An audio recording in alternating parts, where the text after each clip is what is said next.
Anik naturally shifted her gaze to Aisha as Northern said his age. She confirmed it with an awkward smile and nod. Anik looked down. Judgment was looking at Northern with unbelief, thinking to herself, "I'm older than he is." Meanwhile, Aisha shifted her gaze to Northern. If she'd been struggling to imagine how truly strong her son had become, she wasn't struggling anymore, because she, among the rest, was also familiar with the Crimson Veil. She had, after all, lived here for a couple of years after escaping from Stuart. The fact that Northern could dispel that red fog simply meant he was on the same league as some of the strongest people she was running away from. At that moment, she was tempted to think, perhaps, maybe he could, but she immediately shook her head. "I have failed as a mother in his life for the past 2 years. I'm not going to burden him with my own." She raised her head to look at Northern. "Still, he's grown so much, and he's just barely 17. She felt so proud and so sad at the same time. So much that she wanted nothing more right now than to pull him into a tight hug. Forget decorum. Forget the watching eyes and the shocked faces of the Seraphi and Arethamine warriors. Aisha shifted her chair back and ran across the hall to where Northern sat, immediately throwing everyone into shock. Then she pulled him into a hug. Northern, despite every instinct that said displays of affection in front of an audience of shocked religious warriors was a bad idea. Let her. She's my mother. I'm not going to tell her no. The constellation walks among us. Someone whispered from the back of the hall. He's not a constellation, Oriel said. Her voice was harsh, cutting through the reverent murmurs like a blade through cloth. Everyone turned to look at her. She was standing now, her shield discarded on the floor, her gold pupilless eyes fixed on Northern with an intensity that should have been uncomfortable. But there was no hostility in her gaze. Just recognition. He's not divine. He's not blessed by some higher power. He's not a reincarnation or an avatar or whatever mystical explanation makes you feel better about what you just witnessed. She took a step toward Northern, and several Seraphi moved as if to intercept her, but she ignored them entirely. He's just stronger than the rules, Oriel continued, her voice steady and certain. Strong enough that reality has to accommodate him instead of the other way around. That's not divinity. That's just... She searched for the word. Determination. Taken to its absolute extreme. She stopped a few meters from Northern and did something that looked like it physically pained her. She smiled. It was a terrible smile, more grimace than anything, the expression of someone whose facial muscles had forgotten how to form genuine warmth. But it was genuine. You broke something I thought was unbreakable, she said quietly. You did something I thought was impossible. And you did it because you decided to, not because you were supposed to. She turned to face the rest of the hall, her voice rising. Stop calling him a constellation. Stop treating this like divine intervention. Don't you understand what he just proved? Her voice cracked slightly. He proved that we were wrong. That the impossible was just difficult. That we spent 800 years telling ourselves we had to live with the long night because we weren't strong enough to end it ourselves. The hall was silent. He's not a constellation, Oriel said. He's just what happens when someone refuses to accept limitations and has the power to back it up. And that, she laughed, and it sounded almost broken. That's more terrifying than any divine explanation could ever be. Northern looked at her for a long moment. Finally, someone who gets it, although they still don't get the demon part. Thank you, he said simply. That's the most accurate thing anyone said since I got back. Then he turned to Anik. Now, can everyone please stand up? The kneeling thing is making me deeply uncomfortable. And we still have some conversations and whatever other secrets you've been sitting on. Anik rose slowly, her small smile beginning to return, though it was more fragile than before, like glass that had cracked but not yet shattered. You destroyed the Crimson Veil, she said. You freed 800 years of trapped souls. You broke constellation-blessed phenomena through sheer force of will. And your first concern is continuing our interrupted conversation. Northern shrugged. What else would it be? Well, I came here for my mother, and you proved to know some really useful things. The dramatic supernatural destruction was just an inconvenient detour. He gestured at the still unconscious Alistran and the elf. Plus, I got what I went for. So yes, I'd like to get back to the actual point of this visit. Anaik stared at him. Then, slowly, she began to laugh. It started quiet, but built until she was genuinely laughing. The sound echoing through the hall, releasing the tension like a snapped bowstring. Of course, she said when she could breathe again. Of course that's your priority. I don't know why I expected anything else. She gestured to the table where the food had gone cold during the chaos. Then let us eat, let us talk, and let us try to pretend that the world didn't just shift on its axis. She paused. Again, Northern sat back down. Around the hall, people slowly, uncertainly, returned to their seats. The whispers continued. They'd probably continue for days, for weeks, for however long it took for this new reality to settle into their worldview. Some would accept it. Some would deny it. Most would simply be confused. But for now, at least they were sitting. They were eating. They were pretending that dinner could continue as normal after watching someone casually destroy 8 centuries of divine punishment. Stars. I hate ceremonies. Sale leaned over to Northern as the hall slowly returned to a semblance of normalcy. Lord Northern, he whispered. That was... I don't even have words. Good, Northern said. Then you can eat in silence and stop calling me Lord. But his mother's hand found his under the table again. And this time the grip was different. Not fearful. Not desperate. Proud. Northern sighed internally. I just wanted to get Alistran back. How did this escalate? The fish was cold. He ate it anyway. Child of prophecy. How knowledgeable are you about the constellations? Northern was silent for a moment as he walked with Anaik, the cool night air brushing past them. Can she stop with that child of prophecy thing? Not much. I merely know about the months of the year. I've also had the opportunity to see the runes of some constellations that I never knew existed. She nodded with a smile and looked forward as they continued walking, her wings folding neatly against her back. There was a time where the constellations walked the realm like water flowing across the lands. Her voice carried a distant quality, as if she were recounting a dream. They were stars, bright individually, embodying radiance that could destroy an entire world. Yet millions of them walked in one world. Can you imagine that?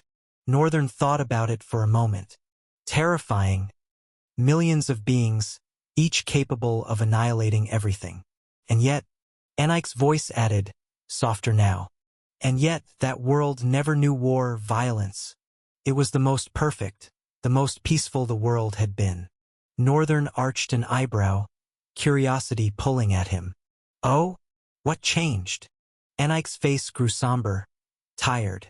The kind of exhaustion that came from carrying old knowledge. Death's abyss. Northern furrowed his brows. A lot of variables are beginning to enter this whole thing, and we aren't even done confronting the ones that still exist. By death's abyss, you mean death in its literal form. Anaik was still smiling, albeit somberly. Immortality is a very relative concept. No one truly is, not even the constellations. She paused her steps and looked at Northern, studying his face as if searching for understanding. I presume you know about the void. What do you think gave birth to it? Do you think she pre-existed the constellations? Northern thought for a moment, turning the question over in his mind. Honestly, I'm starting to think cosmic history is deliberately confusing. Honestly? I have no clue. I don't know which came first. What I do know is that the void has existed for a very long time, separated and gave birth to chaos, which drifted from its purpose and began to do other things. These other things found their way back to the void and soon contaminated it. Anaik sighed and resumed her steps, the bridge stretching ahead of them. Well, those, however important they are merely effects. To solve a problem, we must understand its root. Northern looked at her intently as he followed her from behind, watching the way she moved with that careful, reverent grace. Which is death's abyss? Anaik nodded, then paused to admire the night view of the clouds with a small, appreciative smile. This is the first time any of us have been out since we were born. We will never be grateful enough to you." She glanced back at him. "And surely we owe you everything." Northern chuckled lightly, closing his eyes for a moment. "Let's not get into debts and obligations. I've had enough of those. You owe me nothing. But if you do want to commit yourself to helping me in the future, I won't refuse." Anike laughed lightly, the sound like wind chimes in a gentle breeze. Then she resumed, her tone shifting back to that storyteller cadence.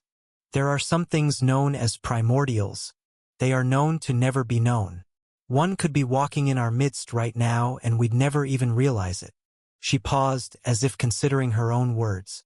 "A primordial is the strongest, yet the weakest being to ever exist. Constricted to the formalities of existence, yet banished by those same formalities. They're a bunch that don't really belong anywhere, yet are the owners of everything, and they aren't even aware of themselves." Northern tilted his head slightly. "Oh, that's quite sad. Actually, that sounds like a nightmare. Imagine having that much power and not even knowing it." Anike looked at him fondly. "Isn't it? But they cursed themselves in such a manner because they believed that was the only true way for worlds to exist. If primordials remained aware, world destruction would be like another bad weather. World creation would have the same insignificance. They understood this and decided to curse themselves anyway." She paused. "All of them except one, the constellations believe." Northern sighed. "Of course, there's always that one. Let me guess. Death's Abyss?" Anike continued, her voice steady and unceremonious. "After the primordials cursed themselves, creation began to flourish. First came the stars, burning bright in the very bellies of the primordials. They shone 1,000 times and played around infinitely, without purpose or care. But the stars, after millions of years, began to die." Northern listened as they continued to walk on the open bridge leading to another dome. Despite it being night, so many Seraphi were flying around in the dark clouds, diving into them with distant laughs and childish giggles. The sound echoed strangely in the vast space. How long has it been since they felt this kind of freedom? Anike's story continued. At first, no one knew why. Death was not exactly a familiar concept. For millions of years, it simply didn't exist. So it was very impossible for them to comprehend what was happening. But they tried to save their world. 12 of them were selected to discover what was wrong. She glanced at him. They were the 12 worthy. She stopped and leaned on the terrace of the bridge, her hands resting on the smooth stone. These 12 employed different methods. El-Fak created light. El-Dek created order. El-Shane created memory. Amend created life and growth. Matinis created fate. Taco created unity. Yeselvine tried to truly understand Death's Abyss. Perhaps they came the closest, but they created corruption as a result of it. They had claimed that in their effort to understand what plagued them, they had given it rules, and thus it had learned how to break those rules. Northern's expression darkened slightly. Great. Someone tried to understand death and accidentally made it worse. Anike continued, her voice growing heavier with each name. Turquoise created boundaries. Rothorn created transformation. Then Orion hunted the abyss itself. He led many constellations to destroy the concept of end that plagued them. But it was useless, pointless. Death's Abyss learned to hide. She took a breath. Temerus, in an attempt to salvage something of the stars, created purpose, made their endings meaningful. And Devon created eternal movement, freedom. She finally looked at Northern, her eyes searching his face. This has all been to stop Death's Abyss. Yet we never know, even till today, if it succeeded or not. We do not know if Death's Abyss was truly defeated by the 12 constellations and the other minorities, or if it is the reason why they are sealed away now. What we do know is, she gestured around them, at the dome, the clouds, the flying Seraphi. These things grew to become the backbone of reality, which we now walk upon. They were never intended to be so. Northern let out an absurd chuckle, shaking his head. So the entire structure of existence is basically jury-rigged emergency measures. Of course it is. So you're saying the laws of existence were created by mistake? She tilted her head, considering. Perhaps not. Perhaps this whole thing has been set in motion the moment the primordials did what they did. But when this is what we know. She spread her hands. What else do we conclude? Northern looked away for a moment, processing. That does make sense. He'd heard fragments before, myths, scattered references in old texts. But nothing like this. I've never heard of such a comprehensive story of the constellations before. Not even close. He returned his gaze to Anike, studying her weathered features. How though? He paused, choosing his words carefully. How do you know these things? Not much is known about the constellations, aside from the fact that the months of the year are named after them and that they have a passive conscience. I even used to think there were only 12 constellations until I came by some more. His voice trailed off. And now you tell me millions of them existed and lived like normal beings at a time. Anike smiled, the expression deepening the lines around her eyes. Towards the ending of the war with Death's Abyss was the beginning of the human era. Humanity started to bloom, in fact, from early on, as the 12 constellations created these measures. She gestured vaguely upward. They were witnesses of the war.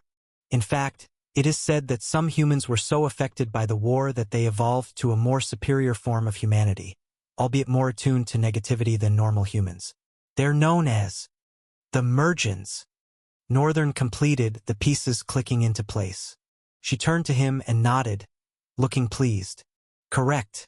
They were the carriers of this knowledge. Their culture, this war, it formed the backbone of it all.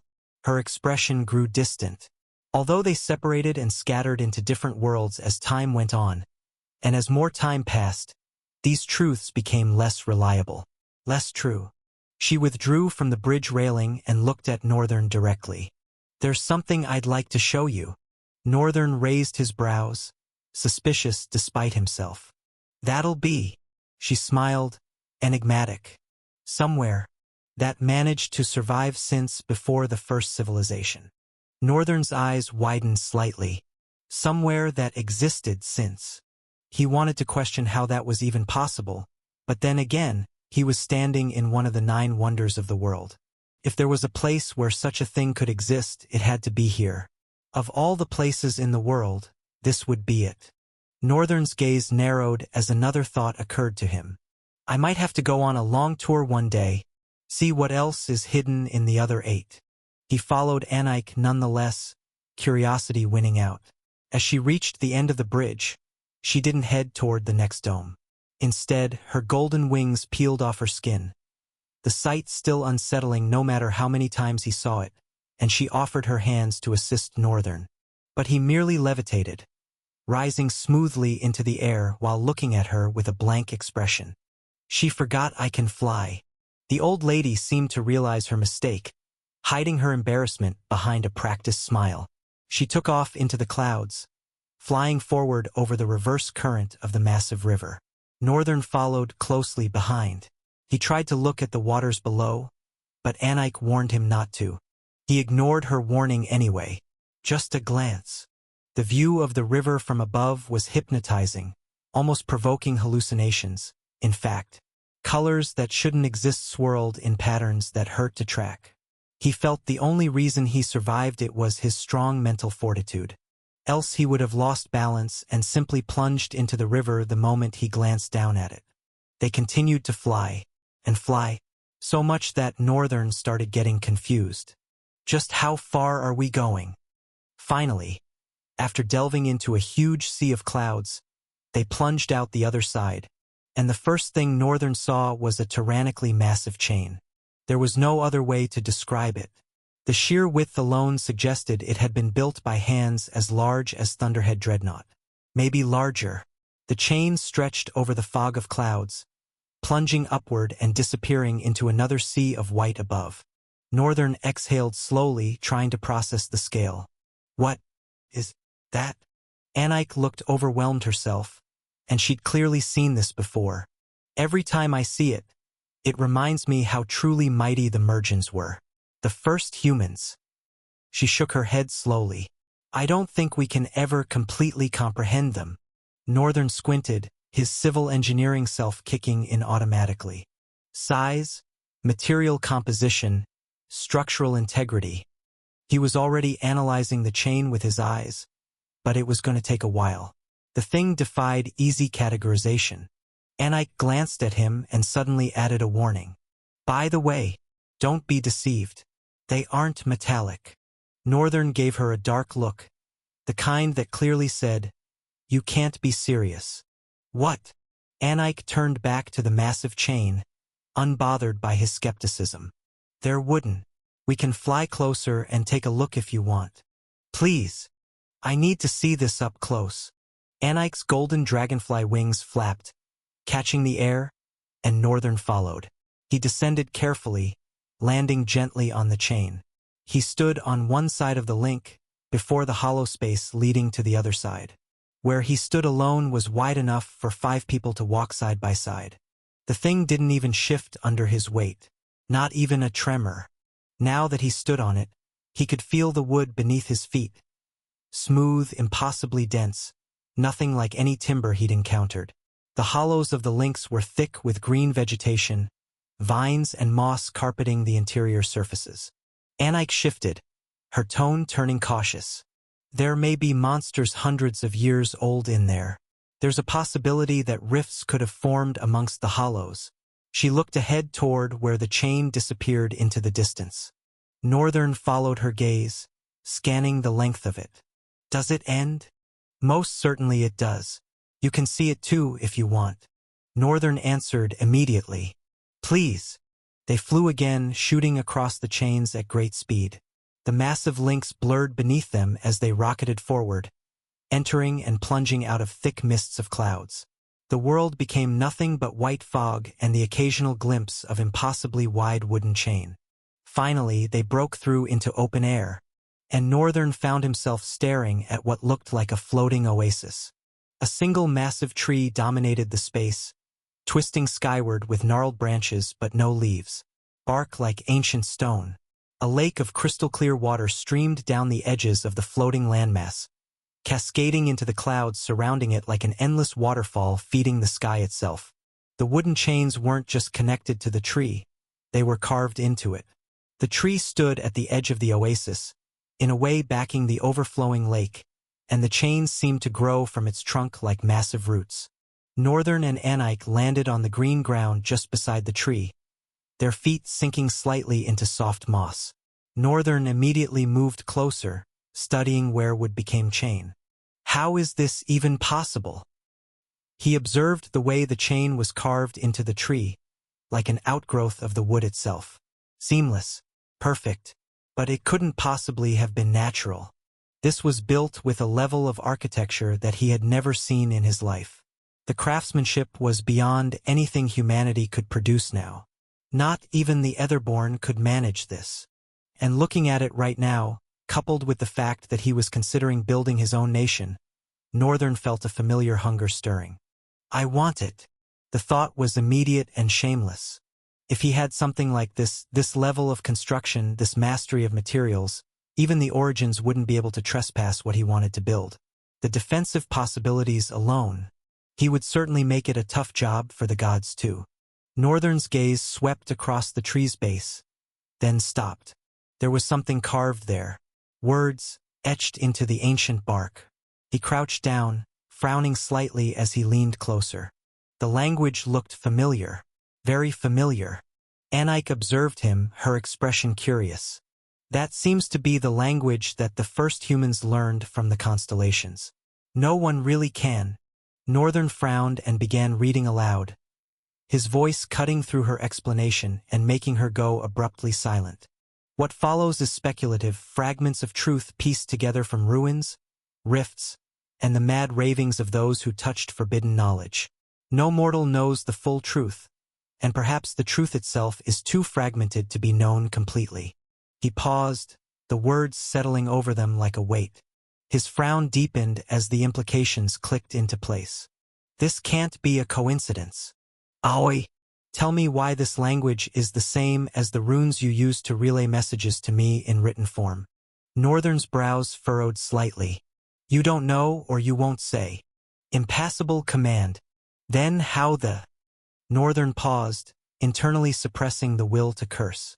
How do I make it passable, Aoi? Become a primordial? Is that even possible? I don't know. What I do know is that authority level increases with your soul rank. Northern was silent for a moment, thinking about what Aoi said. It added amidst the silence. The alternative, of course, would be continued research and investigation. His eyes narrowed for a moment. Looks like I do have to visit the other wonders. Northern thought about the island that the Academy used to be on. He wanted to believe that the Sea of Crimson Clouds might have been possible in the first place because of whatever wonder the island was. After all, there had to be a reason it was only reachable by airships. But of course, he'd have to visit and properly inspect to know. He straightened, looking at Anike, who was pale from surprise. She looked like any more elements of shock at this point were going to send her to her grave earlier than planned. Might need to dial it back before I accidentally kill her. Northern gave a genuinely grateful look. Thank you, Anike. Did I pronounce it right? This really was helpful. I'm fortunate to have stumbled upon this place. Anike smiled as though Northern was being cute. We are the grateful ones. Northern's gaze quickly gained a serious edge. But, I know, she interrupted. It's not the reason why you are here in the first place. Northern nodded. She moved to the edge of the oasis island and sat down, her legs dangling down on its edges. Will you sit for a moment while we enjoy the fresh wind? They don't come like this down there. You'd rarely get a flush of wind this fresh anywhere really. Northern looked at her with a bit of concern as she settled down. But then he shrugged and also indulged himself. Instead of dangling his legs like her, though, he settled into a lotus position beside her. Anike did not speak immediately. Instead, she closed her eyes, enjoying the cold night breeze gently caressing her smoothly and scarcely wrinkled face. Northern just sat and stared awkwardly into the distance. Old ladies are tough to deal with. What's the good of this? Maybe a time was going to come when he'd understand and also value the sentiment of sitting amidst clouds and relishing the cold wind. For now, though, he was absolutely clueless. Will it, though? Can I even age? Anike's voice came through just as he was about to dedicate another thought trail to answering that question. Your mother. Your adopted mother. When I first met her, it was almost 200 years ago. Northern looked at her. Ah, that's right. Mother is an elf. Does that mean? Anike smiled at his instantly widened eyes. No, we Seraphi are not elves. We are just different because of the river. He nodded slowly in understanding. Ah, I see. A moment passed before another thought hit him. Wait, does that mean Shin is dating his great-grandmother Worthy? Geez, that guy certainly is weird. Well, I wouldn't blame him. Not with her wayward beauty. Aisha was young and terrified, untrusting of others, always suspicious of everyone. She was incredibly strong too, a great healer. Her temper was equally as ferocious, and she usually set even the clouds on fire.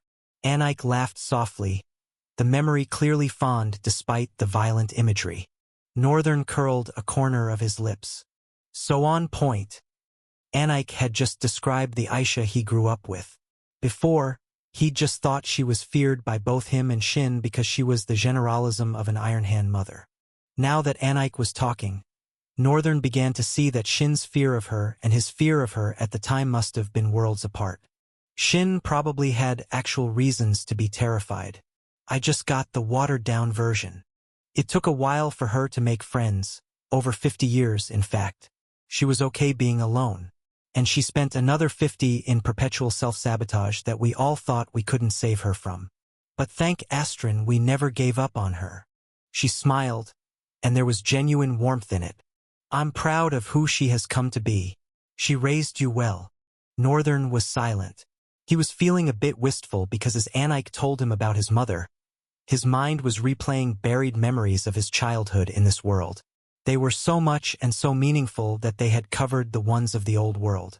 He barely remembered sometimes that he had actually lived once. Strange how that works. 2 lifetimes and one just overwrites the other. Those memories made him remember something odd, though. The night he was found, just after everything had happened. After the heavy rain, Shin and Aisha strolled in as if they were the next characters of a movie scene. As if they'd been waiting for the brutal scene to end.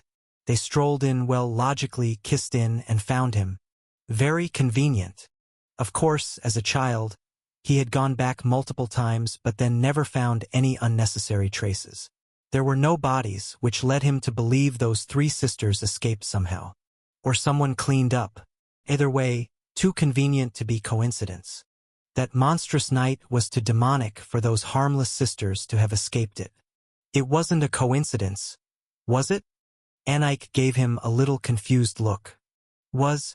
What? My mother and father finding me in that forest that day. It wasn't a coincidence, was it? Anike had a bitter smile on her face.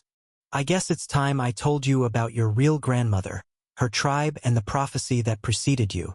Anike's smile faded into something more somber, more weighted with years of held secrets. Your grandmother was Asgardian, she began, her voice quiet against the wind. Your mother, your birth mother, knew very little about the tribe. She was born after the submission, after everything had already fallen apart. Northern's expression didn't change, but internally, Asgardian.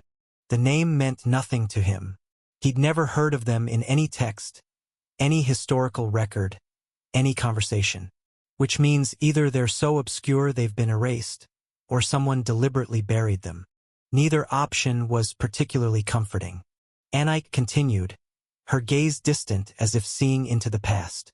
The Asgardians were a tribe from the northernmost edge of the northern continent.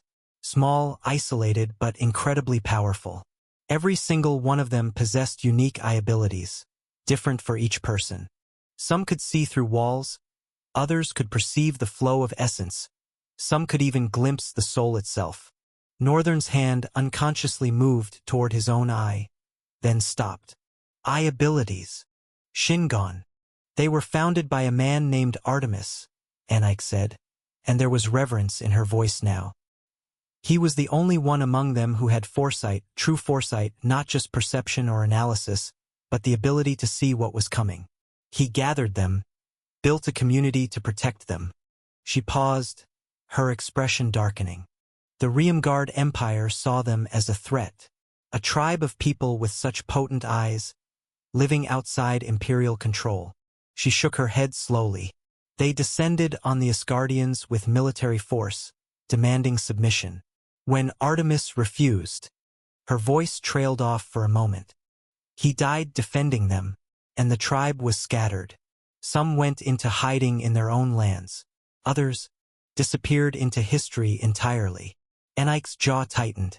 The Riemgard justification was that Artemis was creating weapons of mass destruction, that the Asgardians needed to be subdued for the safety of the world. With their naval power, it was easy to ensure that narrative stuck. Northern's expression remained neutral, but his mind was already connecting pieces. Of course, can't have people with dangerous eyes running around unsupervised. Easier to crush them and call it protection. Your grandmother was one of those survivors, Anike continued. After a long and seemingly unending battle with such a small tribe, Riemgard was shamelessly losing more than they could afford to lose. So they brokered a deal through marriage. Her voice carried old disgust. The eyes of a beautiful young maiden were taken, and she was married off to the Emperor of Luengard, a brother nation to Riemgard. Northern's brows knitted slightly. It's all beginning to come together. Let me guess, he said quietly. The Emperor of Riemgard was trying to create the perfect lineage? Anike nodded. Indeed. The plan was to water down the gene of the Asgardians and instead dominate it with the imperial family's powerful gene, then marry them to each other. Controlled breeding. She sighed, the weight of centuries in that single breath.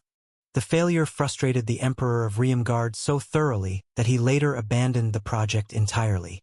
She looked at him with an expression caught between fondness and regret. Your birth mother never got to see all of this, but she was told stories. Stories of what the Asgardians once were, of Artemis, of the tribe's history. And my mother? Northern asked quietly. Anaik's expression softened with something like pity. She was born into the era after submission. She knew almost nothing of her heritage beyond her mother's stories. Fragments. Really. Half-remembered legends. Her voice grew gentler. She grew up not understanding what she was, what bloodline ran through her veins. The old priestess turned to face Northern directly, and her eyes held that particular intensity that came before significant revelations. But the Asgardians who remained, those who survived, who went into hiding, they held onto one certainty. Northern waited. The eyes would return. There was a beat of silence. Not a person, Anaik clarified, raising one weathered hand. Not you specifically, but an event. The prophecy said the eyes would come again. Artemis, before he died, foresaw it. He saw that the original eyes, the first eyes, the all eyes, would manifest once more in the world. Northern felt something cold settle in his chest. Oh, wonderful. There's a myth, Anaik said, and her voice took on the cadence of someone reciting ancient scripture, that when El-Fak first saw light at the dawn of creation, he shed his original eyes to create more advanced ones. Those first eyes, the ones that witnessed the very first light in all of existence, were cast aside. She paused, letting the weight of that sink in. But nothing divine truly disappears. The myth says they would return when they were needed most. Northern's Shingon flickered unconsciously, the azure glow reflecting off the bark of the ancient tree behind them. The light seemed almost mocking. El-Fak's eyes, the constellations again. Everything connects back to them. Of course it did. Nothing in his life was ever simple.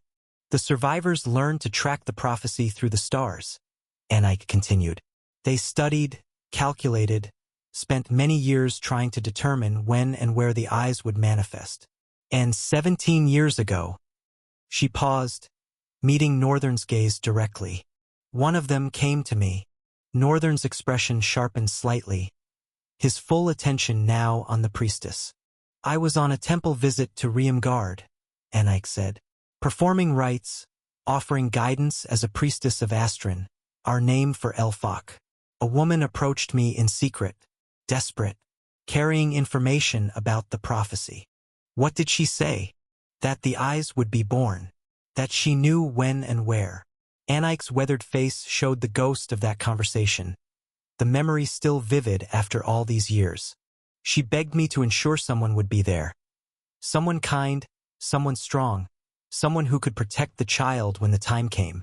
She shook her head slowly. I thought she was mad at first, but there was something about her certainty. The way she spoke of the stars and their calculations. She looked at Northern meaningfully. And as a priestess of El-Fak, prophecies about eyes felt relevant.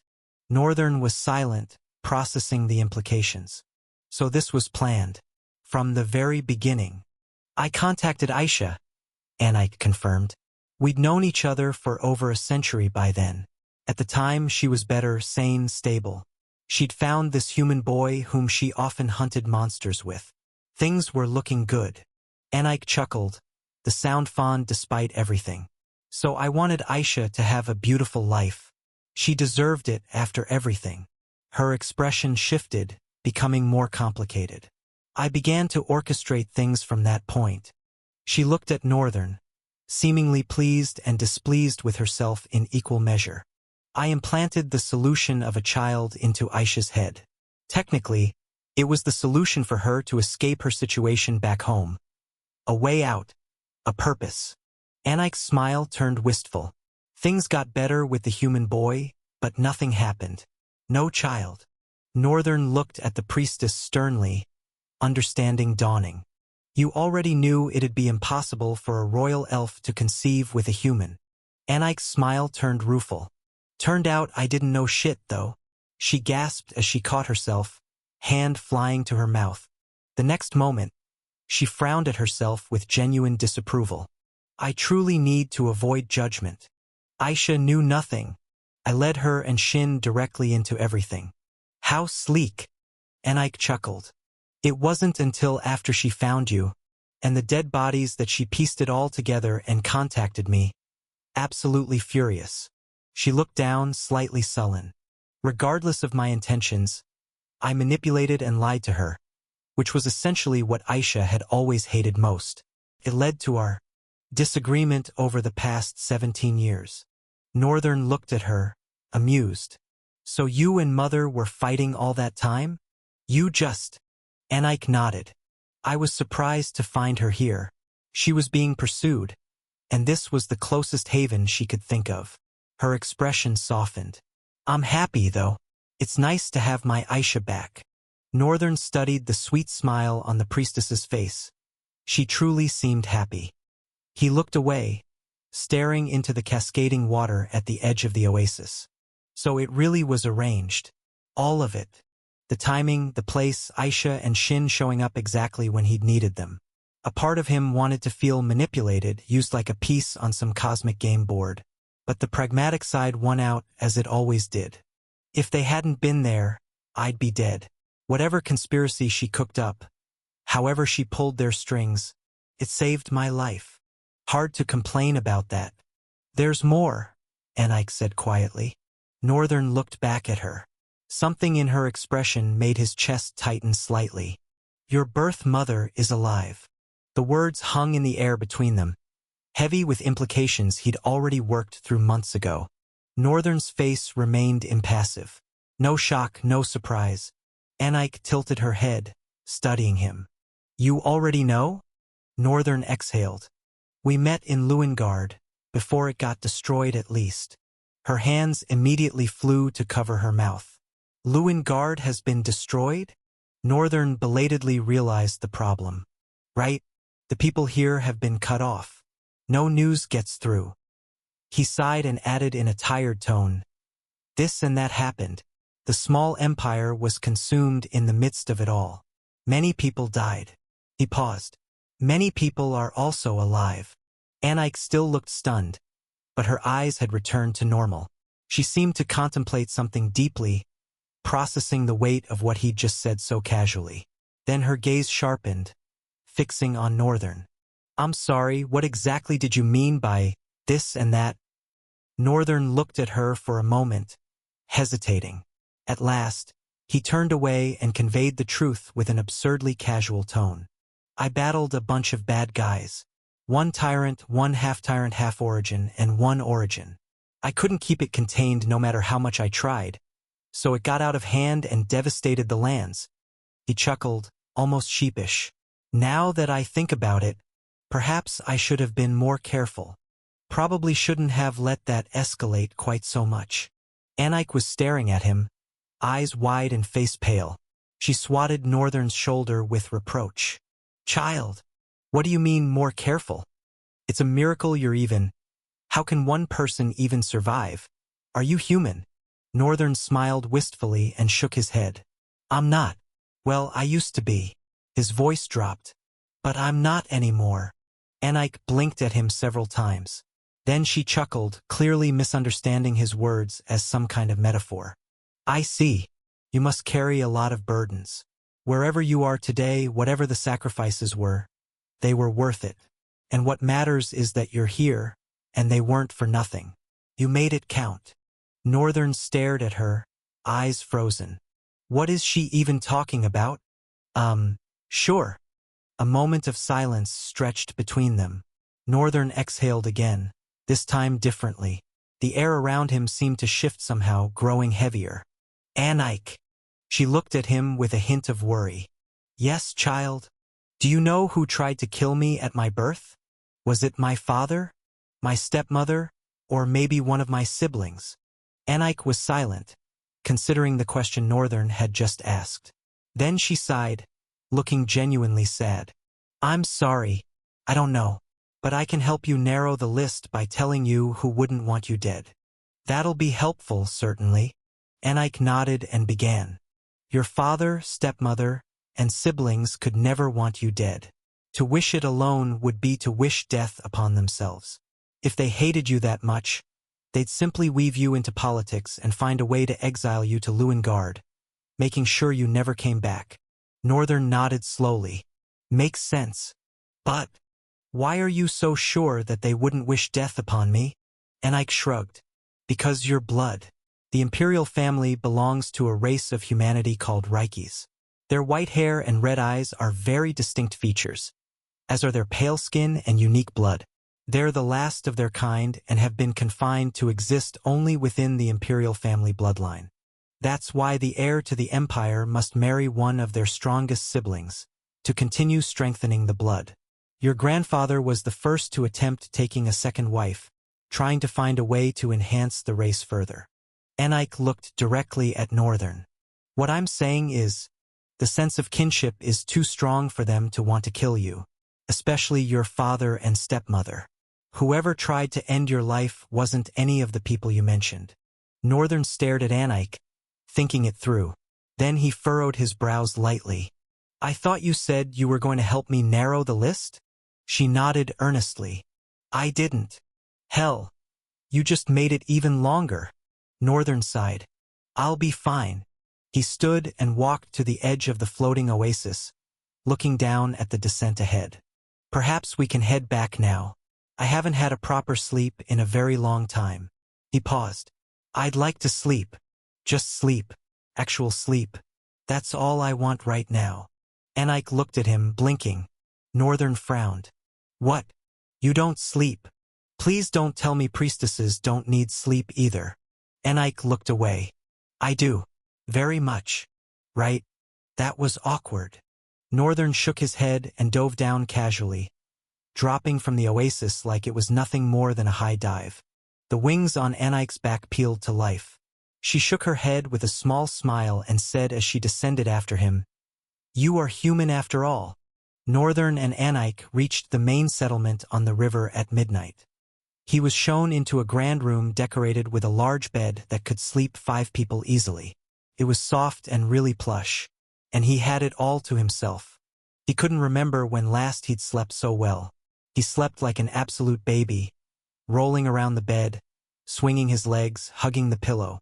His sleep was so good that when he woke up, his head was upside down from the position he remembered laying it. The entire sheet was crumpled around his body in a chaotic nest of fabric. When Northern woke up, he felt it was time to progress, and by progress that meant leaving this place. Thus, he sent a mental direction to the Thunderhead Dreadnought. The ship itself would know where to go with that. All Olland had to do was stand in front of the wheel and watch Northern control it remotely while having no idea where they were actually going. Poor guy's probably going to think he's lost his mind. In the meantime, before the airship arrived, Northern stood up from his bed.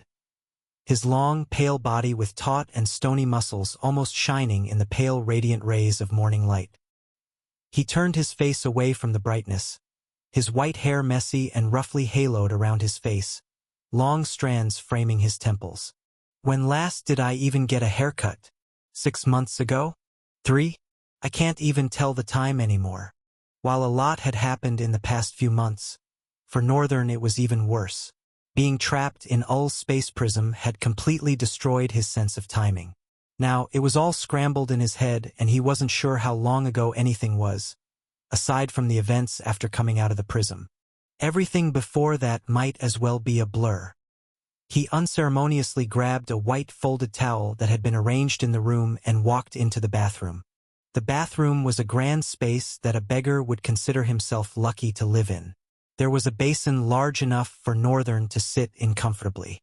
The walls were black but caught light and reflected it to the white floor, making the radiance and warmth in the bathroom almost ethereal. Northern sighed. Dramatic. Too much for a bathroom. He looked around and spotted a closed outlet by the wall. He slowly twisted it open like removing a cap off a bottle.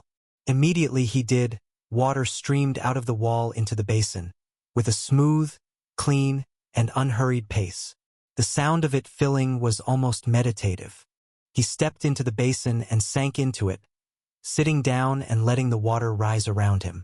He rested his head on the edge of the basin, enjoying the sensation as his body submerged inch by inch, and promptly fell asleep. He didn't wake until he heard a wild rushing noise. His eyes snapped open. Water was overflowing the basin and flooding the bathroom floor. He quickly stood up, spilling even more water in his haste. Well, that's embarrassing. He did nothing ceremonious to clean up the mess. Just increased the temperature in the room until everything began to vaporize into steam.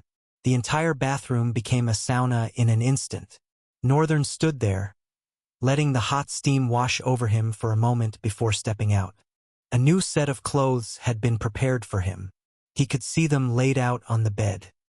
He'd heard someone knock while he slept, vaguely through the haze of exhaustion.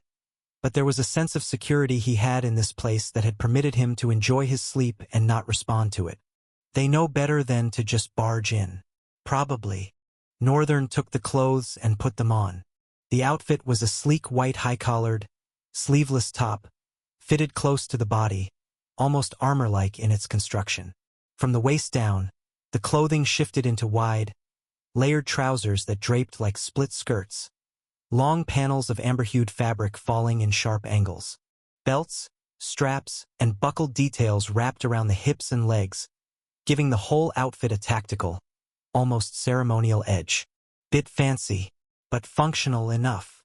Just as he finished dressing, the door swung open with a shout. "I've been able to." Nebulous Lord stopped dead at the sight of Northern's dark glare. "Speak." Northern's tone was sharp. "I've been able to reach 90. Northern turned his head slightly, brow arching. 90. Nebulous Lord's tone lowered somberly. "Abyss Tyrant. Since when did you guys get on a nickname basis?" "That's good," Northern said evenly. "How were you able to achieve that?" "I searched all night, looking for the traces of the void, no matter how little. I found it, after so much work." Northern's brows furrowed. He turned to face Nebulous Lord fully as he finished adjusting the belt on his waist. "You can trace the void?" Nebulous Lord nodded energetically. "It's unexplainable. I just go ahead to look for myself in other places. Since I know myself very well, I can spread my spatial awareness and connect it to wherever something like me has been, creating a search network." He continued the energetic nodding exercise even as he spoke. It had graduated into something else now, a full-body bob. Meanwhile, Northern looked down, his mind already working through the implications. How useful could this be? If Nebulous Lord could connect with the void and somehow track the distance, then perhaps they could actually get to Chaos Prince's vestiges before the bastard himself reached them. And who knows, that might be their way of finding him. Otherwise, Nebulous Lord would just eat it all and reclaim the void. Either way, this was very useful information. Northern glared at the summon. "Will you stop that?" Nebulous Lord sharply halted his nodding exercise, freezing mid-bob. Northern looked away from him, glancing toward the window. "What's the occasion?" Nebulous Lord brightened again with a childlike light, despite his tall, dark, and imposing appearance. "There's a big, really big shadow in the clouds. It's flying." "Flying?" Northern's eyes widened slightly. "Oh crap. They're here." He bolted out of the room. Northern quickly made his way to the veranda. As he reached it, he could see the vast mass of a dark storm casting a shadow over the river, making it all look like dusk was descending yet again. He flew off the veranda, launching straight into the sky. The airship was already surrounded by multiple Seraphi. Bucklers raised, Anike was there waiting ahead of everyone, her gaze strong and her spear poised to strike. As she saw Northern flying towards her, relief washed across her face. But she immediately seemed to reproach herself and said to Northern instead, "Child, you do not need to worry about this. Have a good rest and let us take care of this." She looked at the massive airship, her gaze dark and taut with tension. Northern awkwardly chuckled, scratching his cheek. Actually, that's mine." Anike looked at him with comical disbelief. "Yours?" Northern nodded. "Yes, the airship belongs to me. I was thinking of leaving very soon, so I directed it here." Anike's face immediately twisted with hostility. "You brought an army to our land? How is everyone coming to that conclusion?" Northern sighed. "No, I didn't. Why would I possibly bring an army to your land? I didn't even bring anything. There's just a few people. Fewer than 5, in fact. Anike looked at Northern with disbelief, her mouth slightly open. She looked at Northern, then at the ship. Then at Northern again. Why do you have to bring such a great vessel for just 5 people? Northern exhaled and looked away in slight embarrassment. That's the smallest of my rides. Anike looked like she really couldn't take it anymore. She was staring at Northern, her face like that of a 9-year-old who genuinely could not comprehend their homework. Worse still, the teacher had taught it well, so she definitely thought she had a grasp of it, only to get home and have the whole thing scatter somehow. Now she just sat there, staring in comical confusion. The air was silent. There were people around, and they had also heard what Northern had just told Anike. The silence was starting to get oppressive. Northern felt like he wouldn't know where to go from here, just suspended in an awkward limbo if he didn't speak soon. So, Shin is there, although still recovering, and a few of my companions. That's it. I apologize for not telling you about it. I just did it on a whim and intended to talk to you. But I slept off. In the bathroom. Haha. Was that last part really necessary? Northern himself was slightly flustered. He wasn't used to intruding on people's privacy like this. And when he did, he always tried to apologize regardless of his intentions. After all, if anyone were to intrude on his privacy, regardless of their excuse, he wouldn't be merciful. Anike, hearing about Shin, widened her eyes. But Aisha said. Northern nodded. Well, yes, his brother had him. We had a talk. He decided to let him go in good faith. Now I have both of them. Northern, of course, minced his words. He didn't want to add, defeated the patriarch of the Kageyama clan, to the mix. At this point, they should be getting used to him, but still, it was better to be safe than sorry. Anike looked relieved and happy. Shin is alive and well. Aisha would be so happy. Northern nodded and smiled. Excuse me. He flew towards the storm, easily passing through it. He reached the airship and landed on the deck. Immediately, Knight Chrysler and Escadar, already tensed and ready for battle, shot toward him, but slid into sharp kneeling positions the moment they noticed it was him. They were too committed to the sprint to stop abruptly. Master, Your Highness, I don't know if I'm ever going to get used to these titles. He sighed. What are you guys doing? Why aren't you coming out? Escadar responded sharply, standing up. We thought it was more sensible to await your arrival, sir.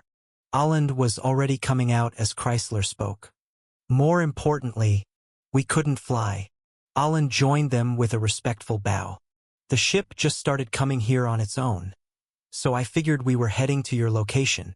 Even though Alland was the tower master and registered driver of the Thunderhead Dreadnought, he would forever be in awe of certain ways the vessel bent to Northern's will. Ways he'd never taste. Northern looked toward the cabin. My father.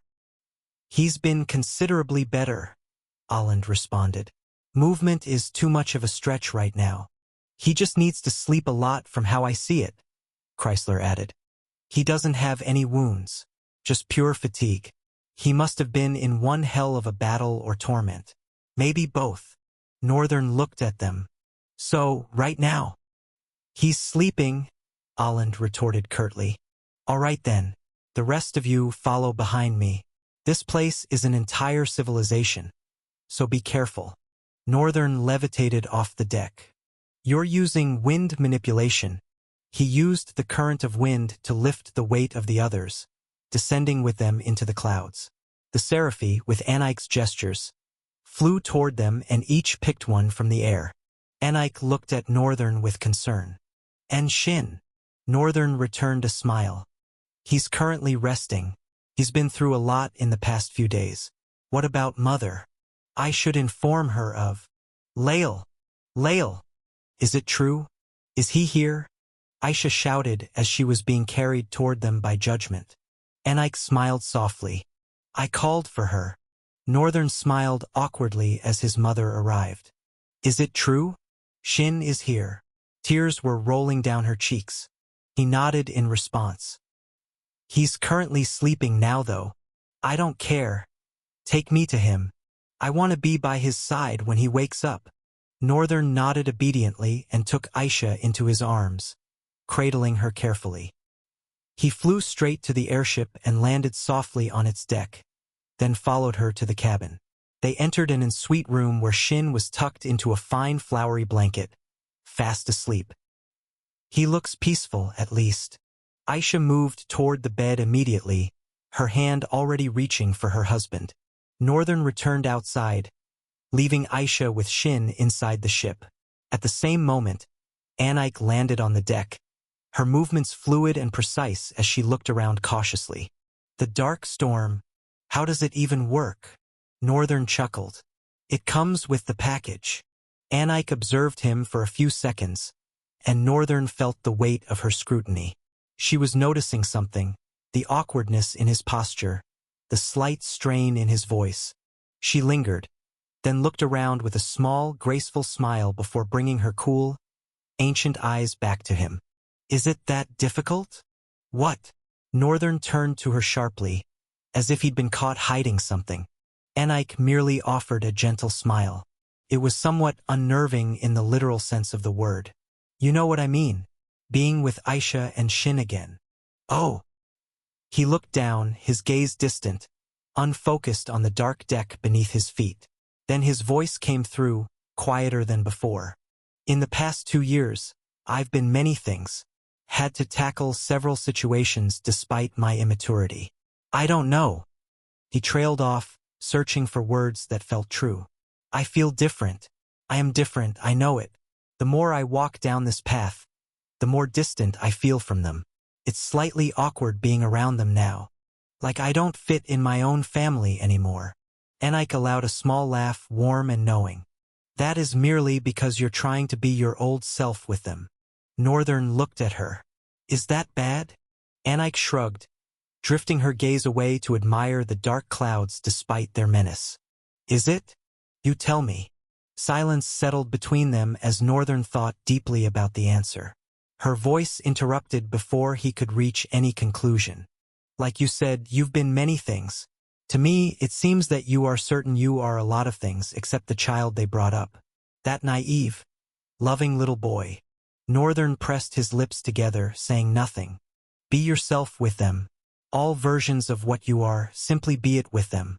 You don't have to fit into their expectations. She paused, letting the words sink in. Or do you not trust them enough to handle it? She was looking at Northern. He didn't say anything, but the answer was written plainly on his face. Oh, that's it. Northern clenched his teeth, the admission painful. I don't want them to feel like they failed.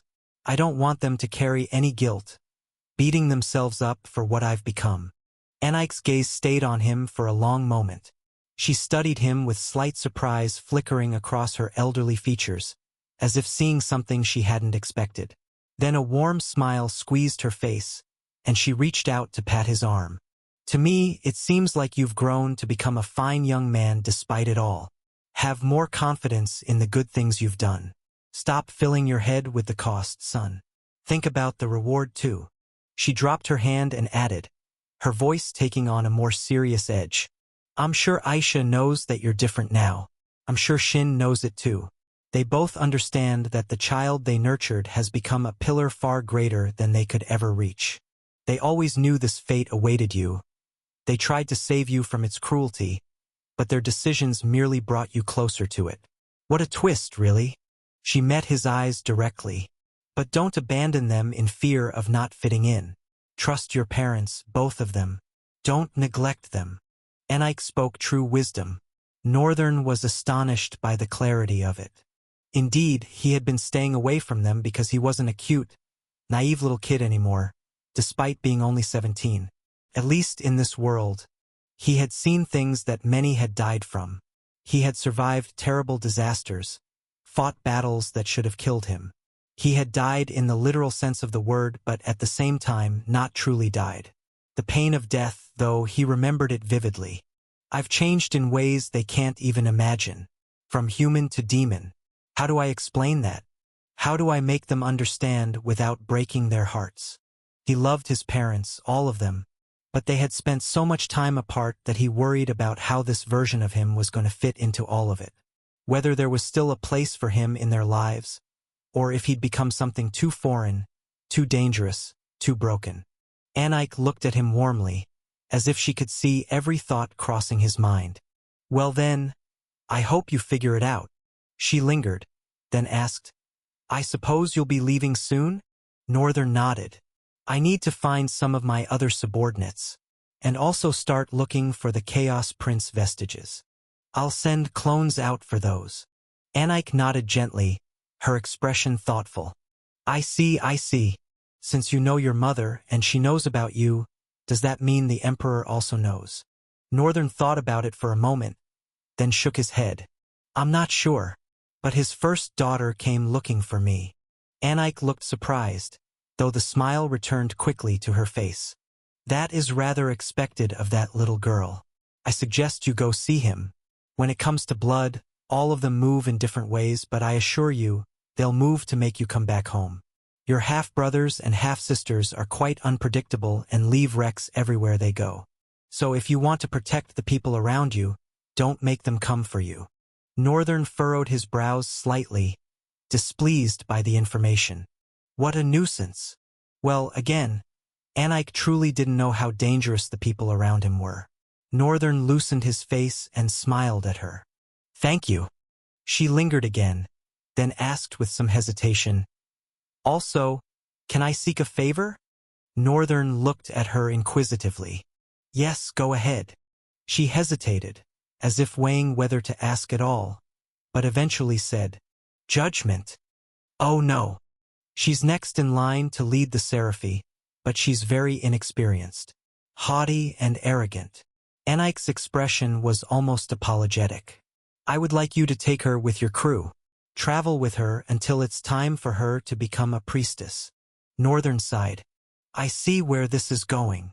Northern was silent for a few seconds, weighing the complications of what Anike was asking. The logistics alone would be a headache. He held her gaze. "There's no problem," Anike smiled. "Don't worry.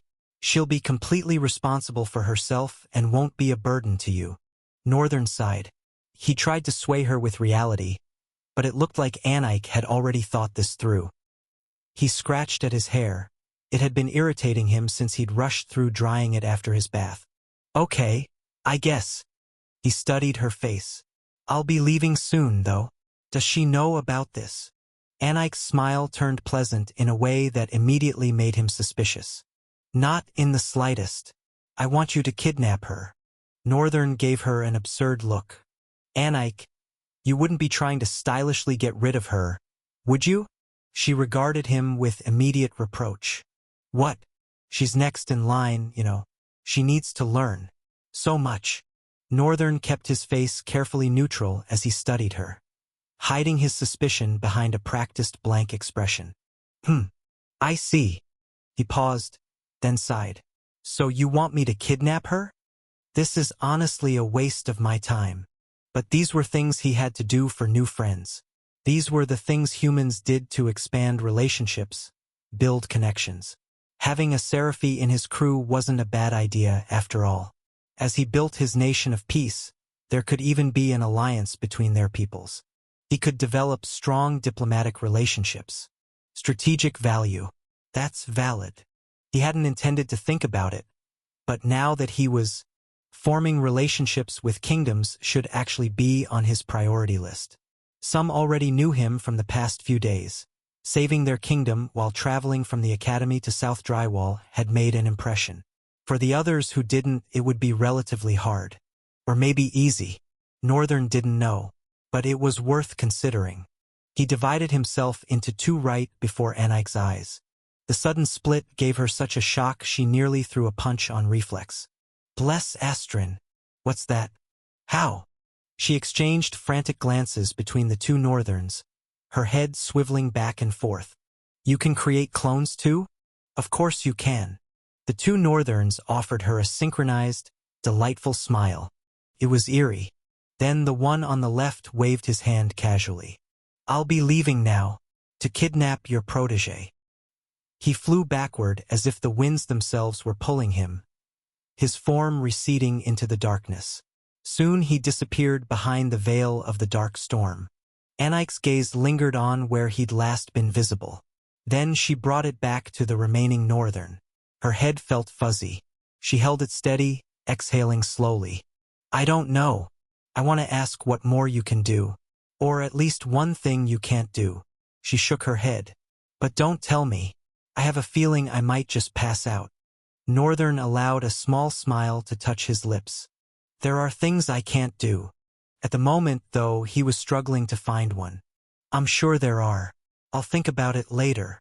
Meanwhile, Northern flew downward, descending through the layers of activity. Everybody was busy doing their own thing. Flying from dome to dome, crossing the bridges that connected them, gliding over the river below. There were more Aretha mine on the water itself, but some Seraphi still flew just above the surface, their wings catching the ambient light that seemed to emanate from everywhere and nowhere at once. The place looked like something out of a fairy tale. Since creating Omnisphere, Northern had kept it active perpetually, even in his sleep. The constant stream of information had become background noise, comfortable, familiar. There wasn't much that surprised him anymore. He couldn't quite note each person's signature in a way that would let him recognize them individually. Not yet, but if he spent more time with them, he would. Pattern recognition was just a matter of exposure and time. Judgment's heat signature, for example, was as flawlessly uniform as every other Seraphi's. If anyone besides Northern was operating Omnisphere, it would be remarkably easy to get lost in that uniformity and assume there were only two distinct signatures: Total Seraphi and Aretha mine. Nothing more granular than that. The Aretha mine signature was the only one that differed from the Seraphi. This was remarkably distinct from humans. All humans, despite being the same race, displayed several spectrums of heat signatures that made them easy to tell apart. Individual variations in body temperature, metabolic rate, even emotional state, all of it created unique patterns. But the Seraphi and Aretha mine? They were like two separate, perfect entities. Almost as if each race breathed with one collective heart, moved with one collective will. Collective uniformity. Their evolutionary development is rather fascinating. Northern was genuinely impressed, but even so, it wasn't difficult for him to work with. He'd been training his mind to process information in cognitive layers, multiple streams of thought operating simultaneously, each one independent yet interconnected. Before, Northern could think like three different people at once, running parallel analyses without losing track of any thread. Now, with Aoi's help, he could think like 10 different people. 10 was the highest he'd reached so far, the current limit of his cognitive architecture. But there was a high probability that as days went by and Aoi learned more, adapted more, he'd be able to expand that number. 20 someday. Maybe one day even 100 different parallel thought processes. Thinking about it, Northern couldn't help but feel this was the precipice of Omniform, the true purpose of the ability. Unlimited parallel processing. Unlimited perspective. The capacity to be everywhere and everyone at once, to see from every angle simultaneously. Found her. He stopped mid-air, his momentum halting instantly as if he'd hit an invisible wall. Then he redirected, angling sharply toward the edge of the river where the water poured down in a magnificent cascade into the world far below. Northern flew across the river, delved down into the clouds, making a sharp turn and cutting into the rising waterfall. The water roared around him as he slipped through, into a cave. The cave was bright, lined with starlight that clung to the ceiling like scattered diamonds. Each point of light pulsed with a soft, ethereal glow. He shot through with sharp speed and emerged on the other side into another oasis of some sort. A pristine blue lake stretched before him, surrounded by green land, with mist drifting across the surface. The edges bordered on the thick golden accent mist that marked the boundary of this hidden place. As he flew into the clearing, the activity going on there ceased immediately. There were two Aretha mine in the lake taking a really revealing bath. Judgment herself had pushed another against a tree and was doing some really vulgar things between her legs. What in the? Judgment turned with a fierce scowl. You pervert. What are you doing here? Northern regarded her with dark reproach, irritation flickering across his face. Ha!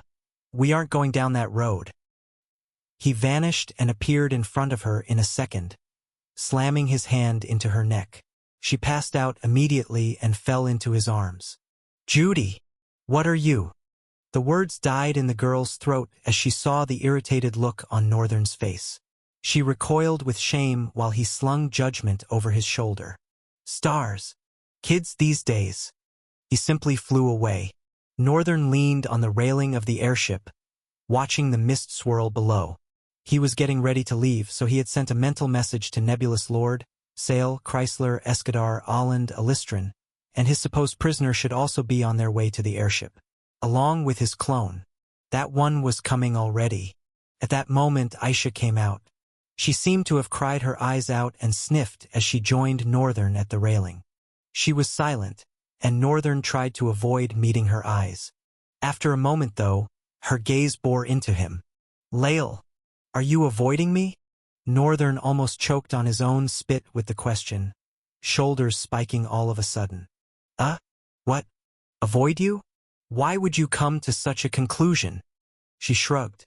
"After you returned to us in Therian Citadel, things were a bit." She trailed off. "At first I tried to understand. You've experienced so much in the past year. I hoped it'd all be better. Then you suddenly were leaving, going to the academy, the one place that took you away from us." Northern looked at her in slow realization. "But I thought that we wanted to travel?" She smiled sadly.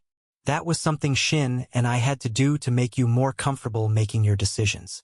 If you wanted to spend one more day with us, we wouldn't have minded." Northern was silent. I made the decision without any consideration of them. When had he truly considered people when making his decisions? The thought settled uncomfortably in his chest. They're different. They're my parents. That was what truly made this sad. What truly affirmed Anaik's words. Perhaps, without admitting it to himself, he wanted to get away from them. He sighed. "I'm sorry." His expression turned somewhat somber and wistful. "There's been a lot on my mind." He looked forward, deliberately avoiding her gaze. "Finding out about my birth had nothing to do with it. Even though you guys never mentioned it, it was pretty obvious that I was adopted. I was just rather consumed by the darkness that I had spent so much time surviving in. I didn't pay attention to it. Lael." Northern paused. "You really don't need to explain so much. Look at me." She took his cheeks into her hands, feeling the cold smoothness. At some point it might have gotten hot. "I'm not accusing you. I just want you to understand, Lael. With all that had happened, I will carve out my eyes, lay my life down to protect you, to preserve one more day in your life. I fought tooth and nail because I want to see you again. I don't want you to run from me, Lael. We might not be able to have moments of living in the outskirts and going on hunts with Shin while I take care of the house, and we've really warm coats for you too, but we can still have moments." She smiled at him. "Whatever it takes, I do it to be with my child. And Silver too, so she can grow up in a complete family. Her father, mother, and elder brother." At that moment the Seraphi were dropping the others onto the ship. She glanced back, distracted for a bit. "And his goons." She laughed. Northern laughed after her. "I'll try my best." He smiled genuinely. She took him into a tight hug. When she tore away, her expression brightened with something mischievous. "Good. Then I can say this one. Lael, I hope you have not been going around preying on girls. You are not 18 yet." Northern froze, shocked. Where did that even come from? Prey? Me? Mother? She sighed. "You are not allowed to get intimate with anyone. I know Shin and I never specified, but please, Lael, no kisses until 18. You still got a year more to go." Northern was speechless. Come to think of it, both in the last life and this one, he hadn't truly had an active romantic life.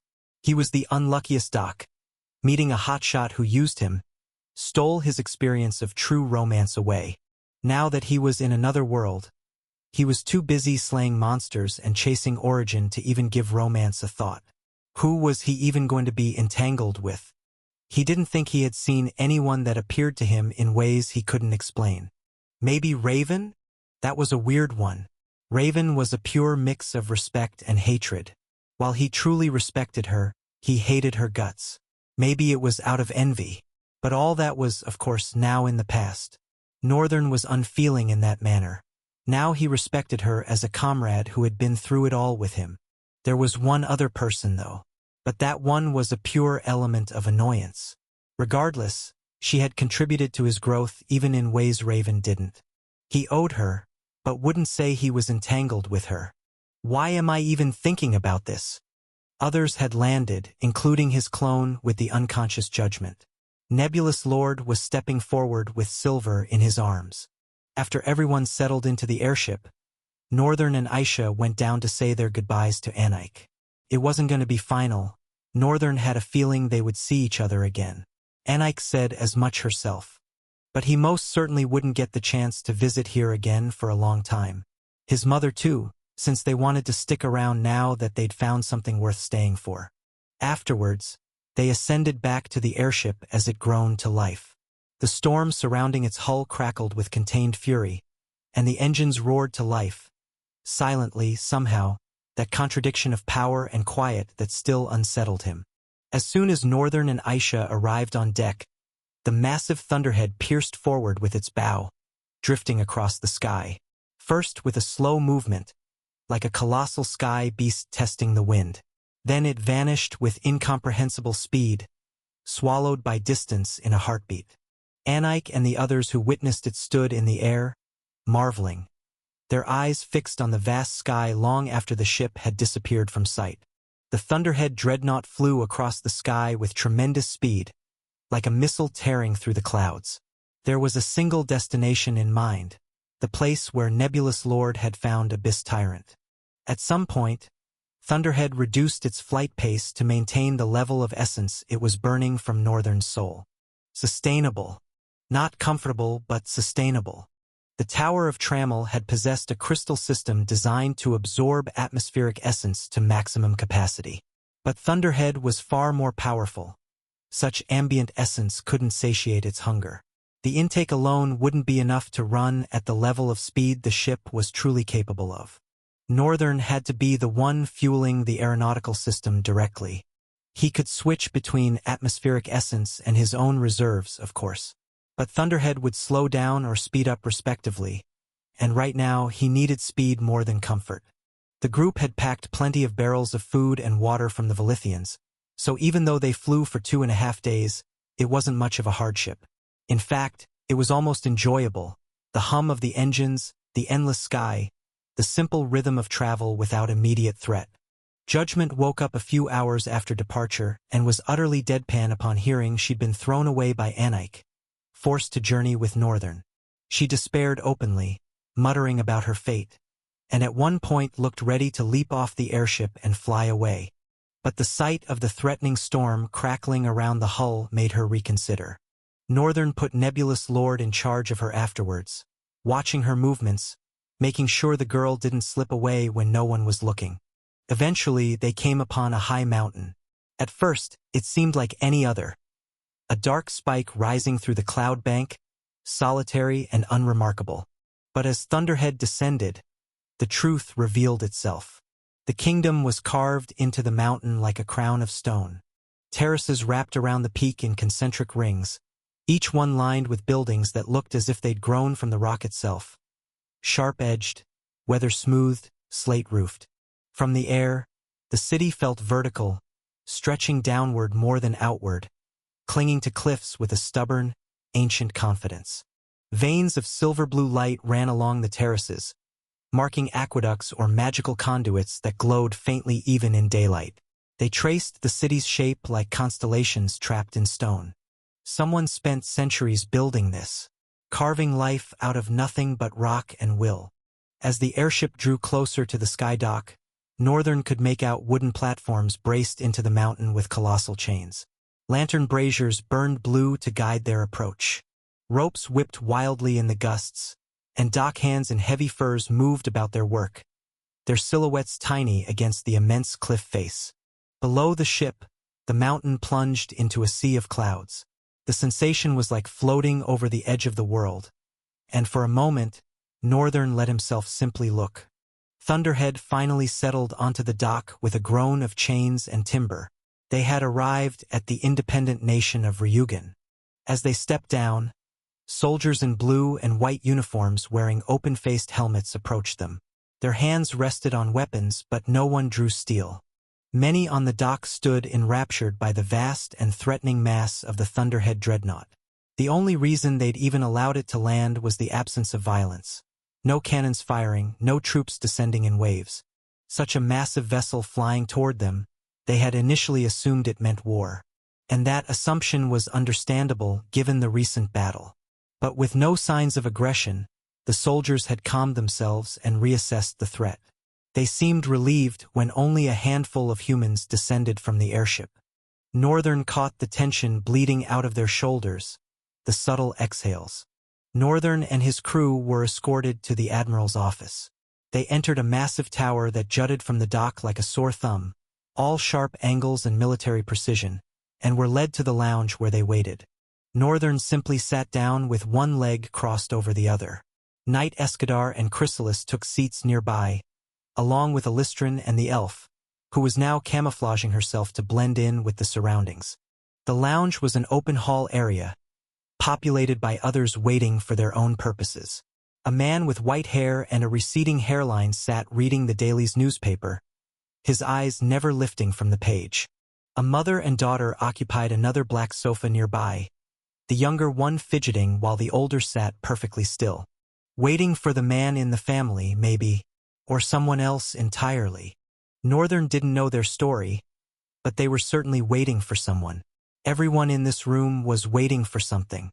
After a while, the soldier who had led Northern to the lounge returned from the inner offices. He stopped before their group, posture rigid. "The Admiral will see you now." He said it curtly and escorted Northern alone to the Admiral's office. Northern followed the soldier silently. They passed through sections of cushioned seats in the lounge, then entered a doorway that opened onto metal stairs leading to the upper floor of the building. The steps clanged softly with each footfall, drawing Northern's attention to the construction.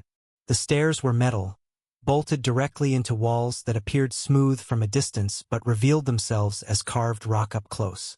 Natural stone shaped and polished into architectural surfaces. Clever. They've found a way to turn the mountain itself into their infrastructure. No need to haul building materials or construct outer walls when you could simply hollow out and refine what already existed. The technique reminded him of something the Kageyama clan did, carving their estates into clustered peaks and cliff faces. Although calling those formations mountains felt generous now that he'd seen Ryugen. The Kageyama holdings were modest hills by comparison, clusters of smaller elevations that barely qualified as cliffs. Ryugen, on the other hand, was one massive, Evermount? No, that wasn't right. Have I actually forgotten what the tallest mountain on Earth is called? When did my memory get this bad? They entered another floor. More bustling activity greeted them here. Men and women in military dress moving with purpose through the space. Navy blue and white uniforms, crisp despite the obvious wear. Every person moved at a deliberate pace, nothing slow or leisurely about their steps. Cubicles lined both sides of the open floor plan, military personnel buried in paperwork or hurrying between stations. Northern noted the details as they passed. Light bandages wrapped around forearms and hands, shadows under eyes that spoke of missed sleep, the particular tension of people who'd recently fought and survived something significant. The space showed almost no visible signs of whatever battle had occurred here, but there had definitely been one. Every nation had felt it somehow, the ripples of conflict spreading outward like tremors from an epicenter.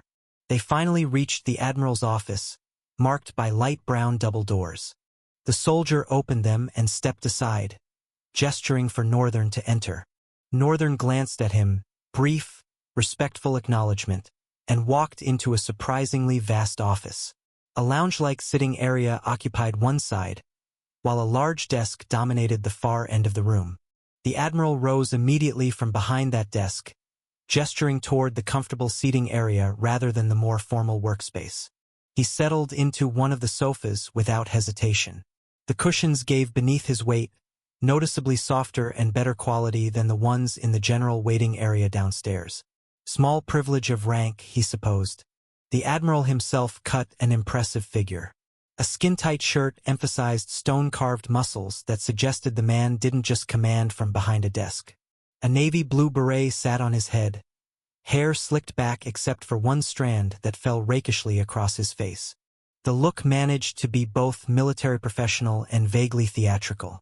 The man settled into the head seat adjacent to Northern, rough features studying him with open curiosity. "You look quite young for a fleet of your own." He rubbed his chin thoughtfully. "Which nation are you affiliated with? You look too young to command a ship that large." Northern held his gaze with a carefully blank expression. Then he exhaled slowly and leaned back into his seat, crossing one leg over the other with the casual confidence of someone who owned the room rather than merely occupied it. "If you want to judge, I might as well fully lean into the role and help you come to a much faster conclusion." The man chuckled, apparently not taking the slightest offense at Northern's suddenly arrogant tone. "You think so?" He tilted his head, still visibly trying to puzzle out Northern's identity. "It can't be, though." He spaced out for a moment, gaze going distant, then suddenly snapped back to attention with a small slap to his thigh. "Oh, forgive me. Habits." He gestured expansively. "So, you came to this humble nation with a mighty vessel like that. Please don't tell me you're trying to, conquer us? Wait, that can't be, right?" Northern sighed and uncrossed his legs, shifting to sit more uprightly. "No, I'm merely looking for subordinates of mine. I traced them here." The admiral pulled off his beret, scratching through his hair and roughing it slightly as he processed this information. Well, we've had a lot of people come through here in the past few days. Might not look like it, but we actually just fended off an enduring siege." He shook his head with something between pride and exasperation. "Good stars, what were those people thinking? We aren't called barbarians for nothing." Northern observed him, noting the casual way he dismissed what was clearly a serious military engagement. "So it's been relatively easy for them. Or easy enough that they're not worried about another attack." Made sense, actually. A small nation bold enough to antagonize the Empire simply by existing would need to be exactly this capable. You didn't survive as an irritant to greater powers without teeth sharp enough to make conquest more trouble than it was worth. "These ones in particular are quite distinguished," Northern said, keeping his tone neutral. "A four-armed monster carrying a staff. Some probably scrawny black-haired boys. A white-haired girl on the shorter side. They'd be traveling with a few other students, possibly claiming academy affiliation while warning you about continental destruction." The admiral's eyes widened in immediate recognition. "Oh, uhu-heha." He leaned forward, suddenly animated. "Those ones. They're the reason we're so busy right now. His Majesty is currently rallying troops to fly to Stelia." Northern's eyebrows rose slightly. "Oh." An impressed smile tugged at his lips. Whatever Ellis and the others had said, they'd clearly been persuasive enough to mobilize an entire nation's military response. "That's actually impressive," he admitted. "But there will be no need for that." The admiral's expression shifted to a small frown, confusion replacing his enthusiasm. "Why?" Northern held the man's gaze, letting the weight of his next words settle into the space between them. "Because it's been taken care of." He paused, then added with dry amusement. "You guys are late to the party. Is that even the correct wording? The party's long done and you haven't even left home yet." The man looked at Northern with a sufficient amount of confusion. And who might you be in particular?" Northern confidently held his gaze and shrugged. "The one who shut down the party?" The man paused, then narrowed his eyes at Northern. Afterwards, he suddenly broke into laughter. "Oh, party. You mean literal party. I almost thought you meant the events of Stelia for real. Imagine discussing an actual party. Boy, that's not what I'm discussing with you at the moment. I mean I know." Northern's voice interrupted, cold and flat. The admiral paused and widened his eyes slightly, looking at Northern with a tinge of surprise. "You do Northern casually responded to him. The antagonists, so to say, they've been taken care of. There would be no need for troops. He paused, letting that sink in. I mean, not like your soldiers would have been much help to begin with. They merely would have been an element of broadened use to the enemy. What Northern simply meant to say was that Cryos would have turned them to elements of madness and used them either as meat shields or just thrown them at him. All of them would have become obstacles in the end. Casualties he'd have to navigate around while trying to actually win. I took care of it, Northern said confidently, still holding the Admiral's eyes. Did they not tell you that their friends were fighting it? The Admiral's eyes stayed widened. He nodded slowly, processing. Indeed, they might have. Northern nodded too with a smile. I'm that friend. I finished early. Now I came to pick up my friends. The man at this point was not wearing a friendly smile anymore. He wasn't particularly wearing a frown either. You did. Northern nodded nonchalantly. Of course. How else would I have the time to come here? He thought about his words, too. Oh well, actually, I can still be here if I was fighting, but I'd rather conserve my essence against an enemy like that. Northern spoke with a light tone that sounded so contrasted against the tension in the air. And yet, somehow, it was adding to the tension. Each casual word seemed to make the Admiral more uneasy rather than less. The Admiral now was not sure what to think. He didn't want to believe Northern, but he couldn't deny his eyes. First of all, he had been trying to gauge Northern since he entered and couldn't even fathom the depth. He was cautious of Northern because he could simply tell that Northern was strong. But that tell came not from being able to successfully analyze Northern's strength. It came from the experience of being around strong people. Truly strong people. And Northern's presence had a very subtle way that it consumed the entire place in silence. The kind of quiet that preceded storms. This was why he wasn't throwing Northern's words away as lies or anything like that. He was an old sage. Northern had to be an ascendant at the very least, which made all this terrifying about him. He looked so young. To be an ascendant at such a young age shouldn't be possible. Who knew the amount of resources his family poured into cultivating him? There was no way. He just had to be a spawn of a very rich nation. Some hidden lineage with deep pockets and deeper secrets. The Admiral was caught in his head. Even though, despite being an ascendant, he didn't think that was enough to beat a tyrant. Not to speak of an origin and the Chaos Prince. The Chaos Prince. Those things are not within our definition of what power should be. Yet, he couldn't exactly ignore what Northern was saying. The confidence wasn't bravado. It was too casual, too genuine. The kind of certainty that came from someone who knew exactly what they'd done and didn't feel the need to embellish. Northern stayed in silence but saw that this was truly not going anywhere. He exhaled and asked, "Can you at least take me to my friends? You'll be able to confirm whatever you want to that way." The Admiral studied Northern for another long moment, clearly weighing his options. Finally, he stood and replaced his beret, adjusting it with a practiced motion. "Very well. I'll take you to them myself." He gestured toward the door. "They're currently in the guest quarters. His Majesty insisted they be treated as honored allies, given the gravity of their warning." Northern rose smoothly, noting the careful phrasing. Honored allies, which means they're being watched closely while being treated well. Smart.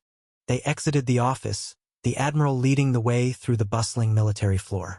Personnel snapped to attention as they passed, some offering crisp salutes that the Admiral acknowledged with brief nods. "You understand my hesitation," the Admiral said as they descended the metal stairs. "What you're claiming is considerable. An origin-rank threat, a tyrant, and the Chaos Prince himself."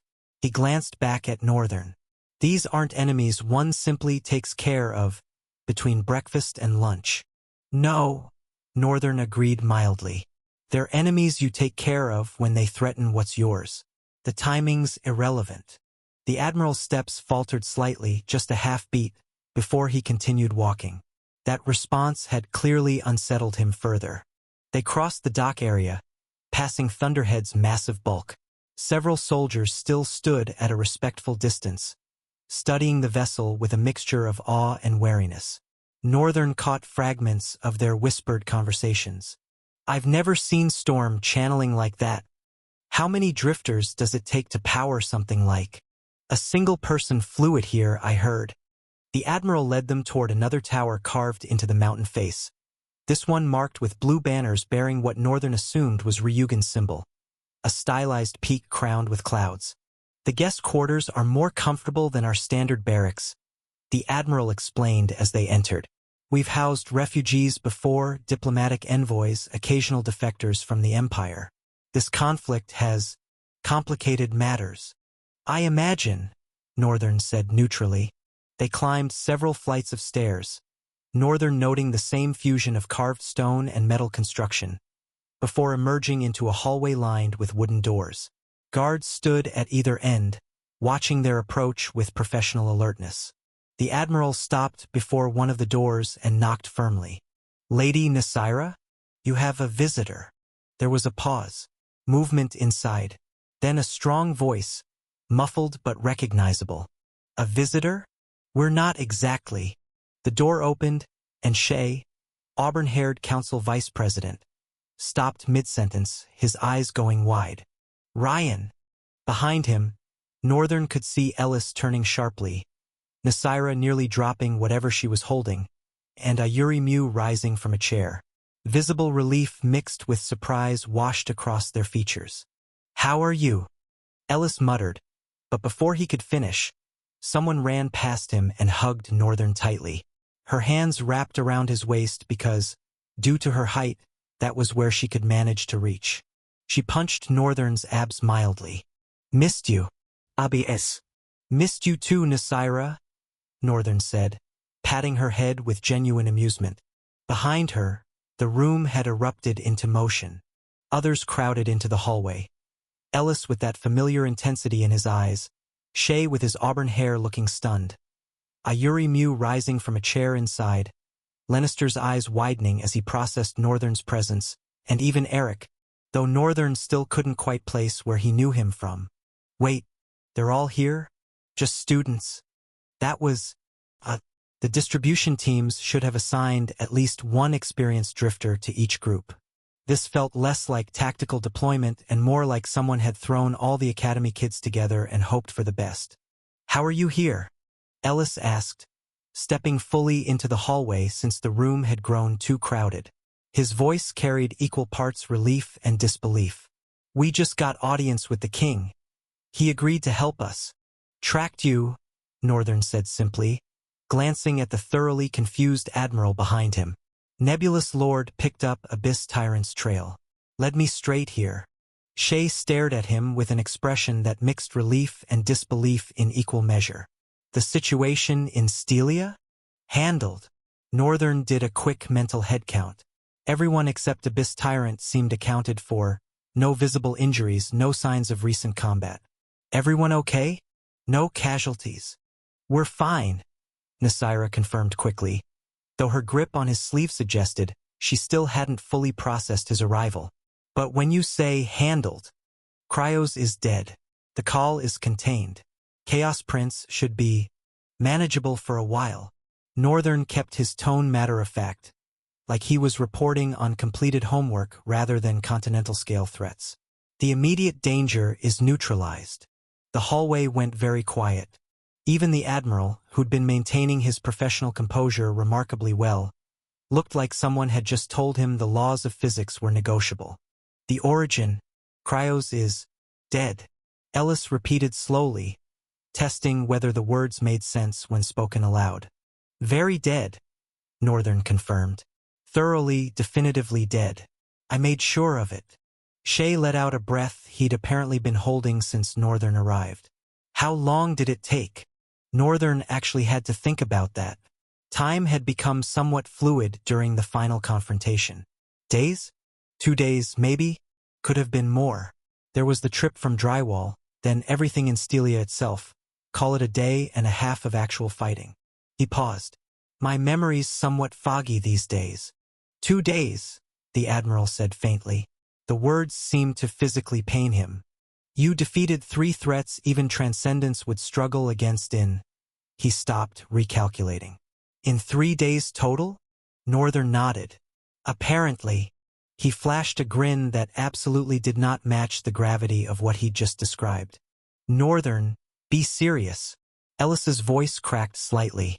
I know you have a knack for doing the impossible, but still.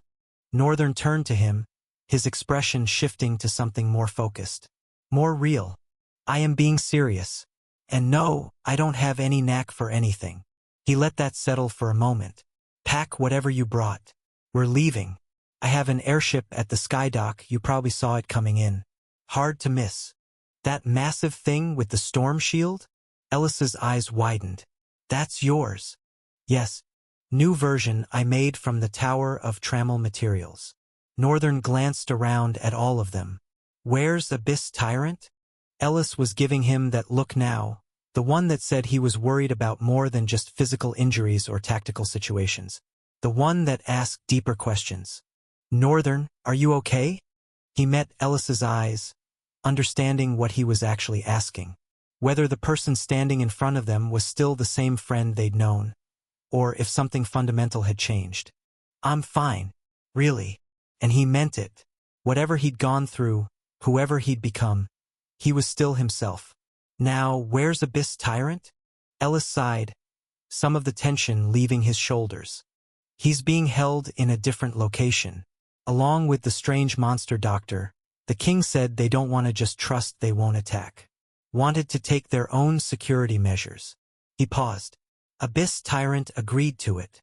Of course he did. The diplomatic approach. Probably the smart play, even if it complicated things now. Fair enough. I'd like them back. How do we make that happen? Northern glanced at the group still standing frozen in various states of shock. And why are you all still standing around looking at me like you've seen a ghost? Time is of the essence, people. That finally broke the spell. They began moving, hesitantly at first, then with more purpose, back into the room to gather their belongings. Just as Northern was about to follow them inside, footsteps echoed from the stairwell. Sharp, quick, urgent. A man in ornate military dress, more decorated than the admiral, more formal in bearing, appeared at the top of the stairs, slightly out of breath. Admiral, the troops are assembled. The official's voice carried the clipped urgency of someone delivering critical orders. His Majesty has given the command. We're ready for immediate departure to Stelia. His eyes swept the hallway, landing on Northern and the students with barely concealed impatience. The fleet is prepared to mobilize. We can have 5,000 soldiers in the air within the hour. That won't be necessary, Northern interrupted calmly. The official's attention snapped to him like a whip crack, irritation flickering across his features at being interrupted by what appeared to be a teenager. And who might you be? The person who already resolved the situation you're mobilizing for. Northern kept his voice level, conversational even. The threats in Stelia have been neutralized. There's no need for troop deployment. The official stared at him for a long moment. Then he laughed, sharp, dismissive, carrying just enough edge to make his opinion of Northern's claim abundantly clear. Is this some kind of joke? He looked at the admiral, appeal in his eyes. Sir, we don't have time for this. His Majesty expects immediate action. He's serious, the admiral said quietly. He claims to have defeated the Chaos Prince, an origin, and a tyrant. A pause. In 3 days. Claims? The official's laughter took on a harder quality. That's absurd. Even if such a thing were possible. He looked at Northern again, really looked this time, and some of his certainty wavered. But not enough. Not nearly enough. This is clearly some attempt to delay our response. His Majesty needs to be informed of this obstruction immediately. I'm not obstructing anything, Northern said with the patience of someone explaining basic addition to a particularly stubborn child. I'm telling you there's nothing left to respond to. The crisis is over. Then you won't mind explaining that to His Majesty personally. It wasn't a question. The official's tone had shifted to something harder, more authoritative. Admiral, bring him. The king will want to hear these claims directly. The admiral looked at Northern apologetically. I'm afraid he's right. Given what you're saying, what it would mean if true. His Majesty needs to hear this from you directly. Northern sighed. So much for a quick extraction. Fine, he said. But my friends are coming with me. I'm not leaving them here while I go explain basic facts to your king. The official bristled visibly. You will show proper respect when addressing. I just saved your continent from annihilation, Northern said, his voice dropping into something colder, harder. I think I've earned the right to bring my friends to a conversation. He paused, letting the silence stretch just long enough to make his point. Unless you'd prefer I leave right now and you can send your 5,000 soldiers to confirm that there's nothing left to fight. Your choice. The official's mouth opened, closed. He looked at the admiral, clearly hoping for backup. The admiral nodded slowly. His Majesty will want to meet them anyway. They're the ones who brought the original warning. Fine, the official said through teeth that seemed wired shut. Follow me. All of you. They moved as a group, Northern, his friends, the admiral, and the irritated official leading the way with stiff-backed resentment. The path took them deeper into the mountain fortress, through corridors that became progressively more ornate with each turn. Functional stone gave way to polished marble that caught and reflected light in subtle patterns. Simple lighting crystals were replaced by elegant chandeliers that somehow burned without smoke or visible essence waste, their light warm and steady. The students whispered among themselves behind Northern, processing everything he told them, trying to reconcile the friend they knew with someone who just casually announced he'd killed an Origin in 3 days. They climbed a grand staircase, easily wide enough for 20 people to walk abreast, and emerged into a massive hallway lined with banners in deep blue and pristine white. Guards stood at attention every 10 feet, each one armed with quality weapons, each one alert despite the monotony of their posts. The official led them toward enormous double doors at the end of the hall, carved with intricate scenes of mountains and storms and what looked like historical battles rendered in remarkable detail. Wait here, the official commanded, then slipped through the doors alone, leaving them in the hallway with uncomfortable guards and mounting tension. They stood in awkward silence for perhaps 30 seconds before the doors opened again, and the official gestured them inside with barely concealed impatience. His Majesty will see you now. The throne room was vast, easily 3 stories tall, with windows cut directly into the mountain itself to let in shafts of natural light that painted everything in shades of gold and white. The throne sat on a raised dais at the far end, positioned perfectly to dominate the space, and Northern's analytical mind immediately catalogued the strategic positioning, the sight lines, the way the entire room was designed to make visitors feel appropriately small and awed. But his attention wasn't on the architecture. It wasn't on the throne or the guards lining the walls or even the assembled nobles watching their entrance with curiosity. It was on the girl standing beside the throne, wearing formal robes that marked her as royalty, her posture straight and official and nothing like the person he'd met before. Roma? Roma?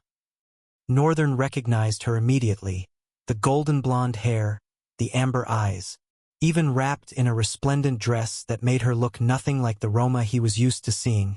She was unmistakable. As he and his friends stepped closer, Roma was narrowing her eyes and tilting her head. The king hadn't yet arrived. Only a handful of guards occupied the hall, along with the official who had escorted them. Northern positioned himself at the front of the group and waited, but his gaze drifted toward Roma. She was studying him with keen intensity. In the weeks since they'd parted, he had changed, grown taller. His hair had grown longer, his skin smoother and more alabaster, his eyes sharper and more dangerous.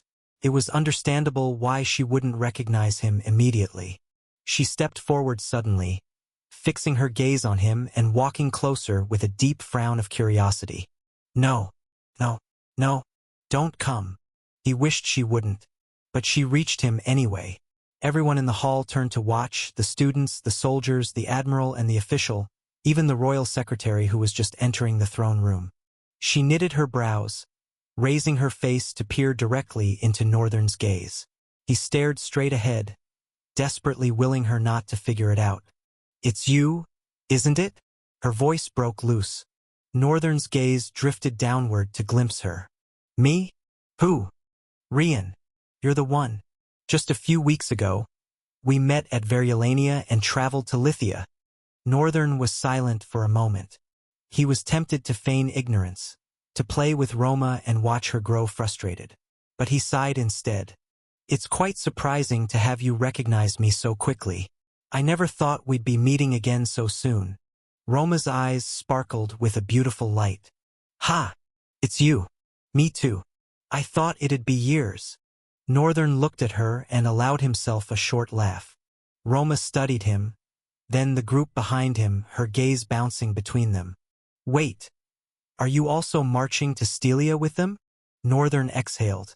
Just how many times will I have to explain this? He opened his mouth to speak. The doors of the hall groaned open. A large soldier in heavy armor announced. His Majesty arrives. The king was tall and broad, his presence easily filling the room. Long blue hair flowed down his back. He wore no shirt, displaying a massive chest and abs riddled with scars. A heavy cloak dragged across the floor behind him, draped over his shoulders like a trophy. Everyone parted and bowed as he walked. Everyone except Northern. The man glanced at him from the corner of his eye as he passed, then climbed the dais and settled onto his throne. Roma. His voice came out harsh, almost reproachful. What business do you have with them? Princess Roma immediately turned and offered a bow to her father. This is my friend. The one I told you about, Fath, your Majesty. The king's expression shifted. Pleased now. Oh? The one who saved your life.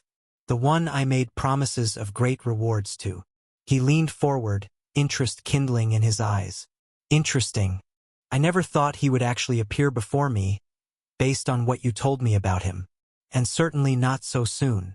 Roma nodded eagerly, excitement dancing in her eyes. I know, right? I was surprised myself. These two. What exactly did they discuss about me? The way they conversed, it was clear they'd had plenty to gossip about in private.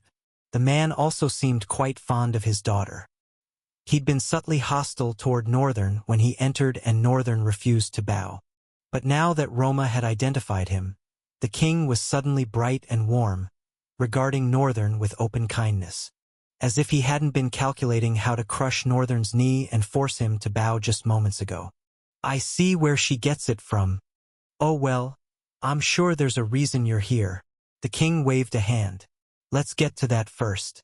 And perhaps afterward. The three of us can share tea and cupcakes while discussing the experience of Lithia. He smiled, though something sharp lurked beneath it. I hope you don't mind. Boy. Northern held the king's gaze. No emotion in his eyes. Cold and unreadable. Actually, I do. I'm here on urgent matters. So I do mind. The king looked at him, a flicker of concern crossing his features. Okay? And what would that be?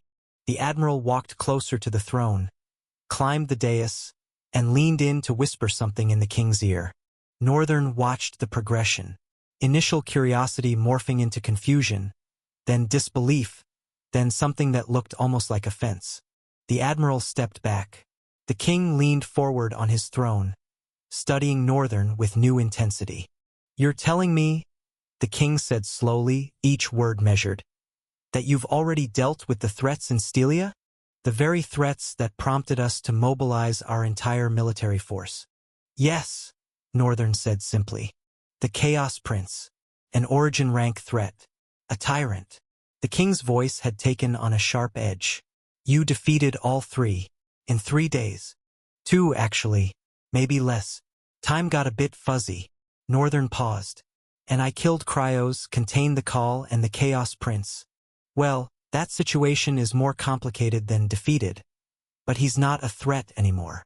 Silence fell over the throne room like a physical weight. Roma was staring at him, her earlier excitement replaced by something closer to shock. The students behind him had gone very still. They'd heard him say it before, but hearing it repeated to a king somehow made it more real. The king rose from his throne. Slowly, deliberately. You expect me to believe, he said, voice carrying across the vast space, That a boy, however talented, however well-trained, single-handedly resolved a continental crisis that would have required armies? That you accomplished in days what transcendence and paragons would struggle with for weeks. Northern met his gaze without flinching. I don't particularly care what you believe. I'm stating facts. The threats are neutralized. You don't need to send troops to Stelia. Facts. The king's tone suggested he found the word amusing. And what proof do you offer for these facts? The fact that Stelia still exists, Northern said flatly. The fact that the continent isn't currently being torn apart by void energy or consumed by madness. The fact that you haven't felt the soul pressure of an origin rank battle that should have registered across half the world.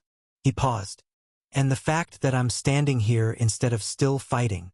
Roma stepped forward, her royal composure slipping. Father, your majesty, if he says he did it, then… Roma. The king's voice wasn't harsh, but it was firm. I appreciate your faith in your friend, but these claims require more than personal testimony. He turned his attention back to Northern, and there was something calculating in his eyes now. Not hostile exactly, assessing. Let us say, for the sake of argument, that what you claim is true, that you somehow defeated these threats. The king descended the dais steps, each footfall deliberate. Why should I believe you did so alone? Perhaps you had help. Perhaps the threats were weaker than reported. Perhaps you're wasting my time, Northern interrupted, his voice dropping into something colder. I came here to collect my friends and the members of my group that you're holding, not to defend my accomplishments to someone who wasn't there. A ripple went through the assembled guards and officials. One did not interrupt a king. One certainly did not speak to a king with that tone. The king stopped mid-step, eyebrows rising. Roma looked like she wanted to say something, probably a warning about royal protocol, but Northern was already continuing. I understand skepticism. Really, I do. It sounds impossible. But I don't have time for lengthy explanations or proof-gathering expeditions. He glanced around the throne room, taking in the carved stone pillars, the guards positioned at every entrance, the courtiers watching with barely concealed curiosity. Send scouts to Stelia if you want confirmation. Send your whole army. I genuinely don't care. What I care about is retrieving Abyss Tyrant and leaving. Abyss Tyrant? The king frowned. The monster we have in custody? Yes, he's mine. Part of my group. Northern's tone suggested this should have been obvious. I'd like him back, along with the doctor you're also holding. The official who'd brought them stepped forward, indignation written across his face. Your Majesty, this is absurd. We cannot simply release potentially dangerous entities on the word of the person who could level this entire mountain if he felt like it, Northern said conversationally. Not that I would. Too much effort. But let's not pretend you could stop me if I decided to just take them. The threat, casual, almost throwaway, landed like a thunderclap. The guards tensed. Hands moved toward weapons. The admiral's expression shifted to something wary, his posture subtly adjusting into something more defensive. But the king laughed. It was a genuine sound, surprised and almost delighted. The tension in the room wavered, uncertain how to respond. By the stars, he said, studying Northern with new appreciation. Roma, you didn't mention your friend was quite this bold. I didn't know he was quite this bold, Roma admitted, looking at Northern like she was seeing him for the first time. The king circled Northern slowly, evaluating. Northern stood still, unbothered by the scrutiny. He'd been assessed by far worse than kings. By things that didn't laugh or make deals. Things that simply killed what they found wanting. You remind me of someone, the king said finally. Someone who came to this throne room years ago and made similar claims. Similar threats, even. He smiled, though it didn't quite reach his eyes. They were telling the truth too.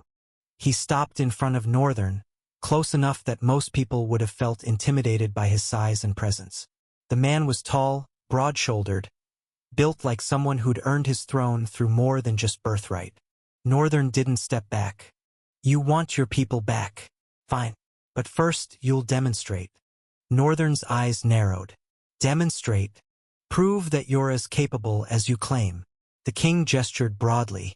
My daughter speaks highly of you. The admiral here tells me you arrived in a vessel that should require a crew of hundreds. Your friends claim you fought Origins. He leaned forward slightly. Show me something. Anything. Give me reason to believe that releasing dangerous entities into your custody is wise. Northern was quiet for a long moment, considering. He's not wrong to ask. From his perspective, I'm just a kid making wild claims. But he was also tired, and increasingly annoyed at having to justify himself repeatedly. Every kingdom, every authority figure, every person with power, they all wanted the same thing. Proof. Demonstrations. Tests. As if what he'd survived wasn't proof enough. What did you have in mind? He asked finally. The king smiled, and this time it reached his eyes, predatory and eager. A simple test. My best warrior against you. If you're truly as strong as you claim, it should be trivial. He paused, something almost playful in his expression. Unless, of course, you were exaggerating? Northern looked at the king, then at Roma, who seemed caught between concern and curiosity, then at his friends, who looked worried but not surprised. They knew him well enough to know what was coming.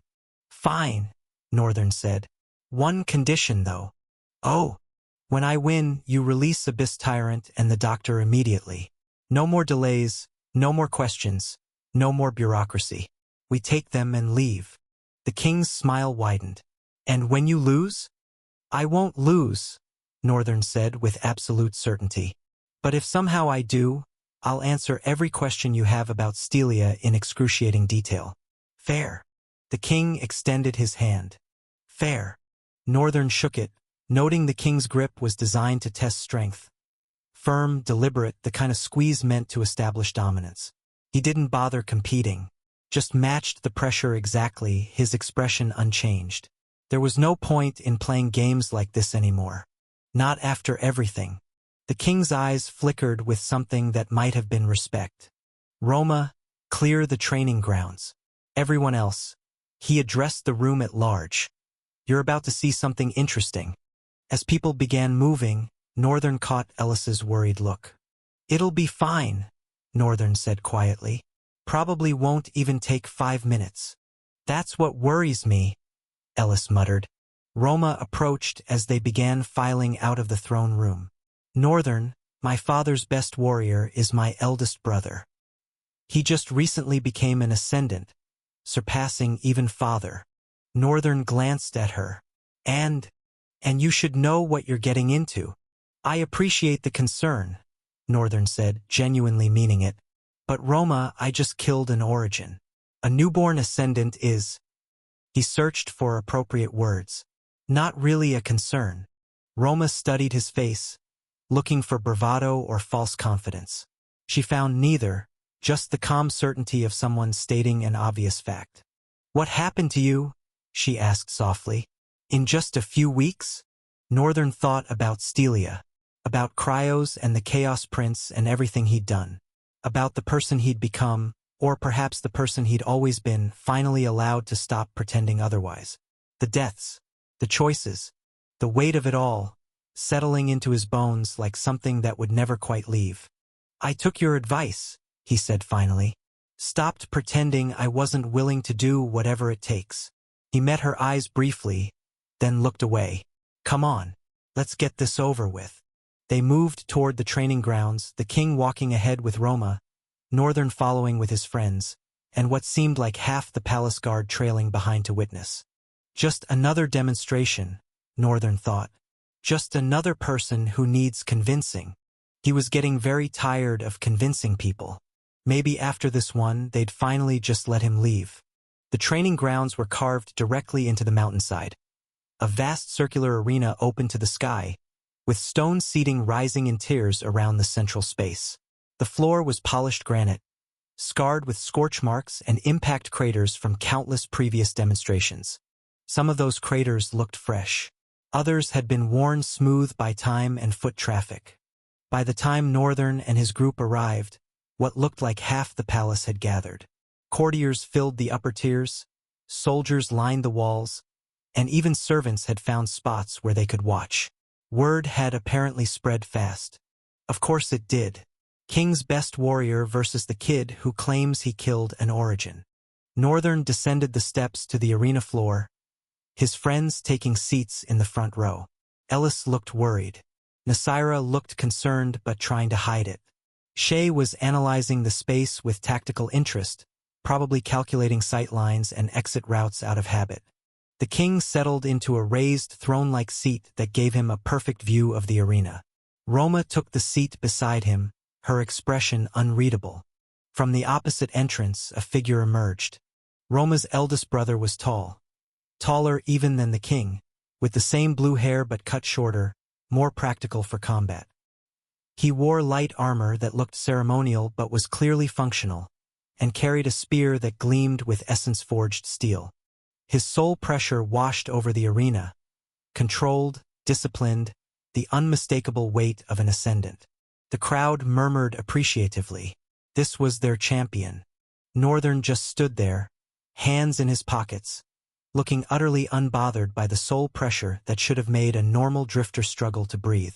The warrior stopped about 30 feet away, studying Northern with professional assessment. His eyes lingered on Northern's relaxed posture, his apparent lack of weapons, his youth. He's trying to figure out what trick I'm hiding, whether I have armor under my clothes, weapons up my sleeves. The answer was neither. Northern didn't need them. I am Prince Rieran, the warrior said formally. First of the blood, crown prince of Ryugan, ascendant of the spear.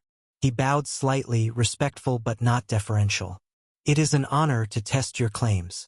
Northern didn't bow back. Rian, he said simply. Let's make this quick. A flicker of irritation crossed Rieran's face at the casual dismissal. But he recovered quickly, settling into a combat stance that spoke of decades of training. His grip on the spear adjusted subtly, a tell that he was taking this more seriously than his formal politeness suggested.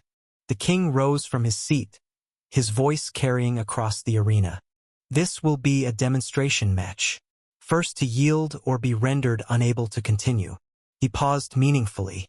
Try not to kill each other. We're civilized people. His eyes lingered on Northern when he said it. Northern just nodded. Begin, the king called. For exactly 3 seconds, nothing happened. Rieran waited, expecting Northern to make the first move or at least adopt a combat stance. His spear tip didn't waver.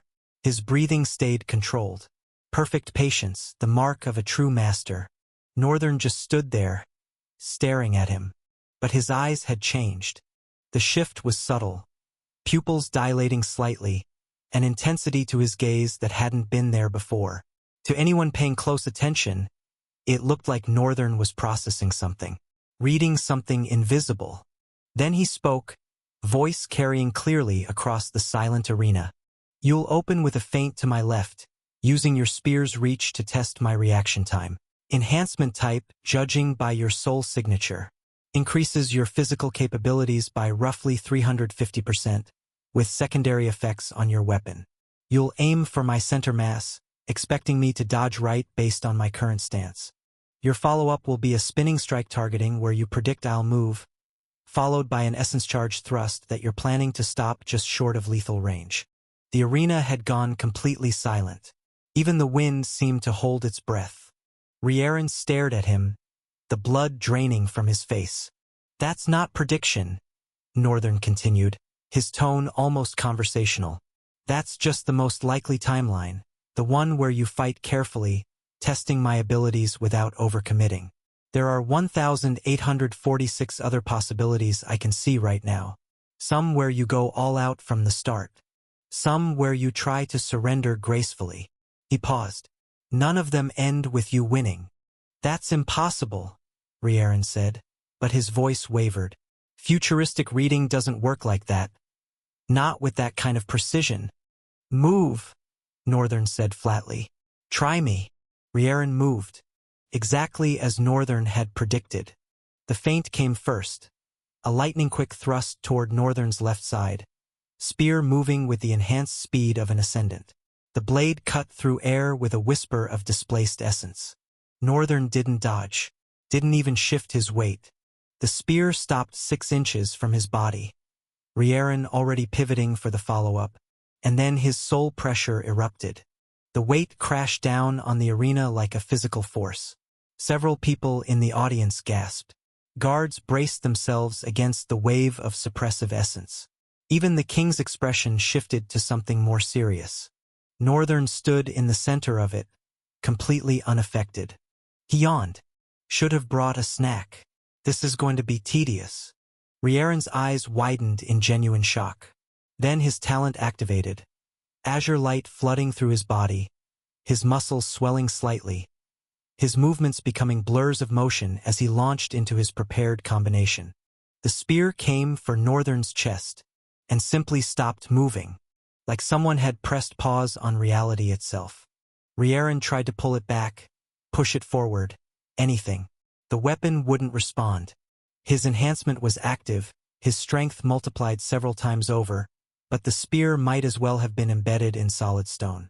You're using absolute lock, and Rieren's talent just turned off.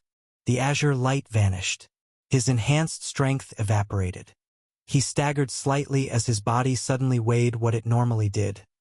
His momentum calculations all wrong without his talent supporting them. What? How did you? Invisible threads erupted from Northern's position. Hundreds of them, thousands, spreading out like a spider's web made of pure soul essence. They were completely imperceptible. Rieren couldn't see them, couldn't sense them, wouldn't know they existed until they were already wrapped around him. Which they were. In less than a heartbeat, soul threads bound his arms, his legs, his torso, his neck. They wrapped around his spear, his armor, even his hair. Rieren froze mid-motion, his eyes going wide as he realized he couldn't move. Not an inch. Not even to blink. He tried to break free, channeling essence, straining his muscles, attempting to reignite his talent despite the lock. Nothing happened. The crowd erupted in confused murmurs. To them, it looked like Rieren had simply stopped moving mid-attack. They couldn't see what held him. They couldn't understand why their champion stood frozen like a statue. Northern took one step forward. Then he released a fraction, barely a whisper of dread manifestation. You're using dread manifestation. The supernatural fear aura washed over the training ground like a wave of ice water. It was targeted, controlled, and focused entirely on Rieren. But even the audience felt the edge of it. That primal recognition hardwired into every living thing. Predator. Rieren's eyes went wide with terror. His soul recognized something fundamental. This is a creature that can tear down the sky, and I am nothing. You're bound by 247 soul threads, Northern said, his voice carrying across the absolute silence. Each one is invisible, intangible, and connected directly to your soul. You cannot break them at your rank. You'd need to be at least Paragon to even perceive them clearly, and even then you'd struggle. He gestured casually with one hand. The threads lifted Rieren off the ground, just a few inches, and rotated him 180 degrees to face the king, demonstrating complete and total control, like a puppet on strings. The prince's boots dangled uselessly, scraping against nothing. Your talent is currently sealed by absolute lock. Even if you could move, you wouldn't be able to access your abilities. This will last as long as I want it to. Northern's tone was matter-of-fact, almost bored. I'm using less than 2% of my available essence for this. The fight in Stelia required everything I had and lasted 2 days. He set Rieren back down gently, almost carefully. This isn't even close to that level of effort. Northern released both abilities simultaneously. The threads dissolved into nothing. The lock lifted. Rieren staggered, gasping, his body responding again but his mind clearly shaken. His hands trembled as he tried to grip his spear, tried to settle back into a combat stance. He couldn't. The fear was too fresh, too visceral. Northern turned to the king, ignoring the prince entirely now. I could have killed him in the first second. Could have used soul threads to sever his connection to his talent permanently. Could have manifested one of my copied forms. could have summoned 50 echoes of defeated monsters to overwhelm him. He met the king's eyes directly, his expression cold and tired. I didn't need to. This was me being gentle. This was me proving a point without causing permanent harm. The things I fought in Stelia didn't get that courtesy.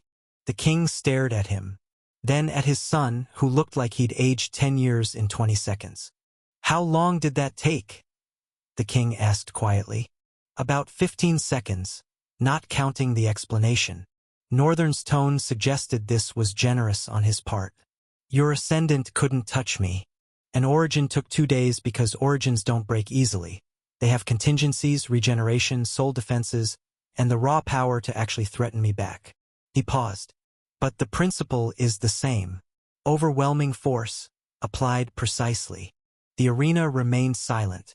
No one seemed to know how to react. Roma was staring at Northern with something between awe and concern. The admiral looked like someone had just confirmed his worst fears. Even the courtiers had stopped whispering. Rieran finally found his voice, still shaking slightly. What are you? Northern looked at him for a long moment. Tired, he said finally. Very, very tired. He turned back to the king. So, do we have a deal? Or do you need more convincing? The king rose slowly from his throne, descended the steps to the arena floor, walked until he stood directly in front of Northern. For a moment, neither spoke. Then the king extended his hand again. But this time it was a gesture of respect, not testing. You've more than proven yourself. His voice carried across the arena, formal and final. Abyss Tyrant and that strange monster will be released to your custody immediately. You have my word as King of Ryugan. Northern shook his hand briefly, then let go. Thank you. That's all I wanted. The king studied him a moment longer. You really did it, didn't you? You killed an origin. Alone. Not quite alone, Northern corrected. I had help containing the aftermath. But the killing itself. He shrugged. Yeah, that was me. Why? The king asked. Why fight something like that at all? You're young. You could have run, hidden, survived. Northern's expression shifted, just slightly, into something harder, colder. Because they threaten the Central Plains. I don't have another continent for my family to live in, he said simply. Not at the moment. Understanding passed between them. King to warrior, father to son. The king nodded slowly. I see. He turned to the officials hovering nearby. Release the visitors to his custody. Immediately. And prepare supplies for their journey. Food, water, whatever they need. Your Majesty. The official began to protest. Immediately, the king repeated, and there was iron in his voice now. This man just demonstrated he could kill everyone in this arena before we finished drawing our weapons. The fact that he's asking politely instead of simply taking what he wants shows remarkable restraint. We will honor that restraint. The official bowed quickly and hurried off. Northern allowed himself a small smile, genuine this time. I appreciate the efficiency. I appreciate not having my mountain leveled, the king replied dryly. Then his expression softened slightly. You're welcome in Ryugan anytime, Northern. As a friend, not as a threat. Roma seems fond of you, and I trust her judgment. Northern glanced at Roma, who was descending the arena steps toward them. She still looked shaken, not by the violence but by the casual totality of it. By how little effort it had cost him. I'll remember that, Northern said. His friends were approaching now too. Ellis in the lead, relief written clearly across his face. Behind them, guards were already moving to escort them to wherever Abyss Tyrant was being held. Finally we can just leave. As he turned to go, a sound split the air, deep and resonant, like a horn announcing the end of the world. It rolled across the arena, through the stone, into the bones of everyone present. The king went stiff. Roma too. Everyone in the arena. Their expressions shifting in unison, filling with dread and fear. Northern's brows drew together as he looked from Roma to the king. Then at his friends who looked just as confused as he felt. Soldiers were already sprinting into the arena, armor clattering with urgency. Ah, this can't be good. Northern stayed still and observed as the soldiers approached the king. The atmosphere was stiff, charged with something unspoken. It was easy to guess that something was wrong, but he did not want to guess that. In fact, he suddenly felt the wholesome spirit of optimism drench him like a downpour. They certainly aren't in trouble. It's good news, they're sharing good news. The atmosphere is like this because the news is so good, too good to be true, really. He turned away, putting one hand over Ellis's shoulder, the other over Shay's, who glanced at him, honored and awed to be touched in such a friendly manner. Northern didn't even notice. Let's go, guys. The long road awaits us. What? Envoys from the Empire? Even if he wanted to ignore it, the king's throat was apparently equipped with powerful voice projectors. Northern grimaced and paused. Envoys from the Empire? He narrowed his eyes and turned back. Even though he badly wanted to leave this instant, he couldn't shake the bad premonition settling into his gut. So much for optimism. He sighed and walked toward the king, weaving through clusters of soldiers. They parted for him without question. "Ha, Lord Northern." The king addressed him with visible respect, though tension lined his jaw. "Envoys from the Empire have landed on our port. But don't worry yourself about this. Your monsters shall be with you shortly and you can be on your way. I will not let them disturb you." Northern looked at the king, head tilted slightly. "Does this happen often?" The king answered immediately. "During my grandfather's era was when it last happened." He had been sure to set the record straight with them, boldly declaring our stance as an independent nation and vassal to no one. Northern nodded, thinking. His grandfather's era. So not within living memory for most of the court, then. Is there any reason why they would choose now, of all times, to send envoys? The king's expression darkened, his voice dropping into something grim. Of course, those leeches, star-damned. They must have surveillance everywhere. They know we just recovered from a siege. He clenched his hands. The Empire has always wanted to get its hands on our Ethereum. There is no place in the world where it can be mined except here. And it is undoubtedly one of the strongest lightning conductors and insulators in existence. They have a similar mineral, but they're greedy. They want ours too. The king's voice dropped with malice toward the end, barely restrained. Northern stayed silent for a few seconds, processing. The king's anger was righteous and defensive, but something felt off. There was more to this. It couldn't be that they've caught wind of me, right? That thought sat uncomfortably in his chest. It was either that, or the Empire was beginning its crusade earlier than anticipated. They clearly had an agenda to march toward Ryugan, but Northern suspected the timing wasn't coincidental. Too neat and convenient. He looked at the king with a serious expression. "I know it's too much to ask, but is it okay if I come with you to the court? I promise not to be a nuisance. I simply wish to observe." Even as the words left his mouth, Northern was busy berating himself internally, because hadn't he told himself, moments ago, that he just wanted to do a quick extraction? That nothing was going to get in his way? And yet here I am, volunteering for court intrigue. Outstanding decision-making as always. But he couldn't let this opportunity pass. Not when the stakes might be higher than a simple diplomatic visit. The king glanced at his officials, then at the admiral. None of them seemed to object, though a few exchanged curious looks at the foreigner's sudden interest. He turned back to Northern and exhaled slowly. "All right then, Lord Northern. There should be no issues, as long as you don't interfere in any manner." Northern nodded solemnly. He turned to Ellis and the rest. "You guys collect Abyss Tyrant and move on to Thunderhead at the port. I'll be there." Ellis nodded. So did the others. Roma's eyes lingered on him a moment longer, questioning, assessing. Northern pretended not to notice. Northern, Roma, the king, and his officials walked out of the arena through another route. They entered the throne room and took their positions. Northern stood on the right side with the officials, all dressed in different exquisite robes and ceremonial armors. Despite the lack of uniformity, the air was sharp and expectant. A court braced for confrontation. The large doors of the throne room groaned open, and figures began to march inward beneath a banner of deep red. There was no insignia, no coat of arms, just crimson, a flood of it, rippling with each step. They marched forward in measured cadence and stopped about 30 meters from the king's dais. They did not bow. Ah, so that's how it's going to be. 3 rows of armed men in heavy armor stood in formation, extending from the dais to the doors like a corridor of gleaming metal.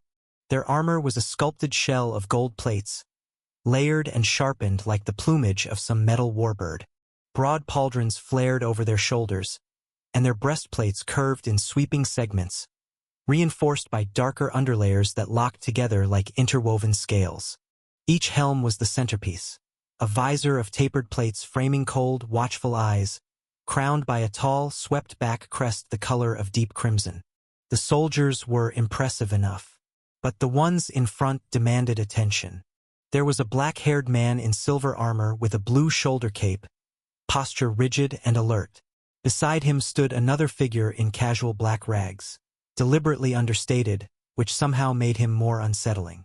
And in front of them both, at the head of the entire envoy, stood a striking man with sharp, aristocratic features and pale, almost ethereal blonde hair that fell in swept layers around his face. He carried himself with the elegance of someone born to power but tempered by experience. There was a regal quality to his posture, relaxed yet commanding, the kind of ease that came from never having been refused. He was dressed in rich, formal garments, a deep crimson high-collared coat adorned with ornate golden embroidery in flowing, decorative patterns that caught the torchlight. With rows and columns of Empire soldiers filling the throne room, their banners raised high enough to nearly scrape the vaulted ceiling, the atmosphere shifted, settled, became something owned, and certainly not by the Ryugan royal family, but by the envoys of the Empire.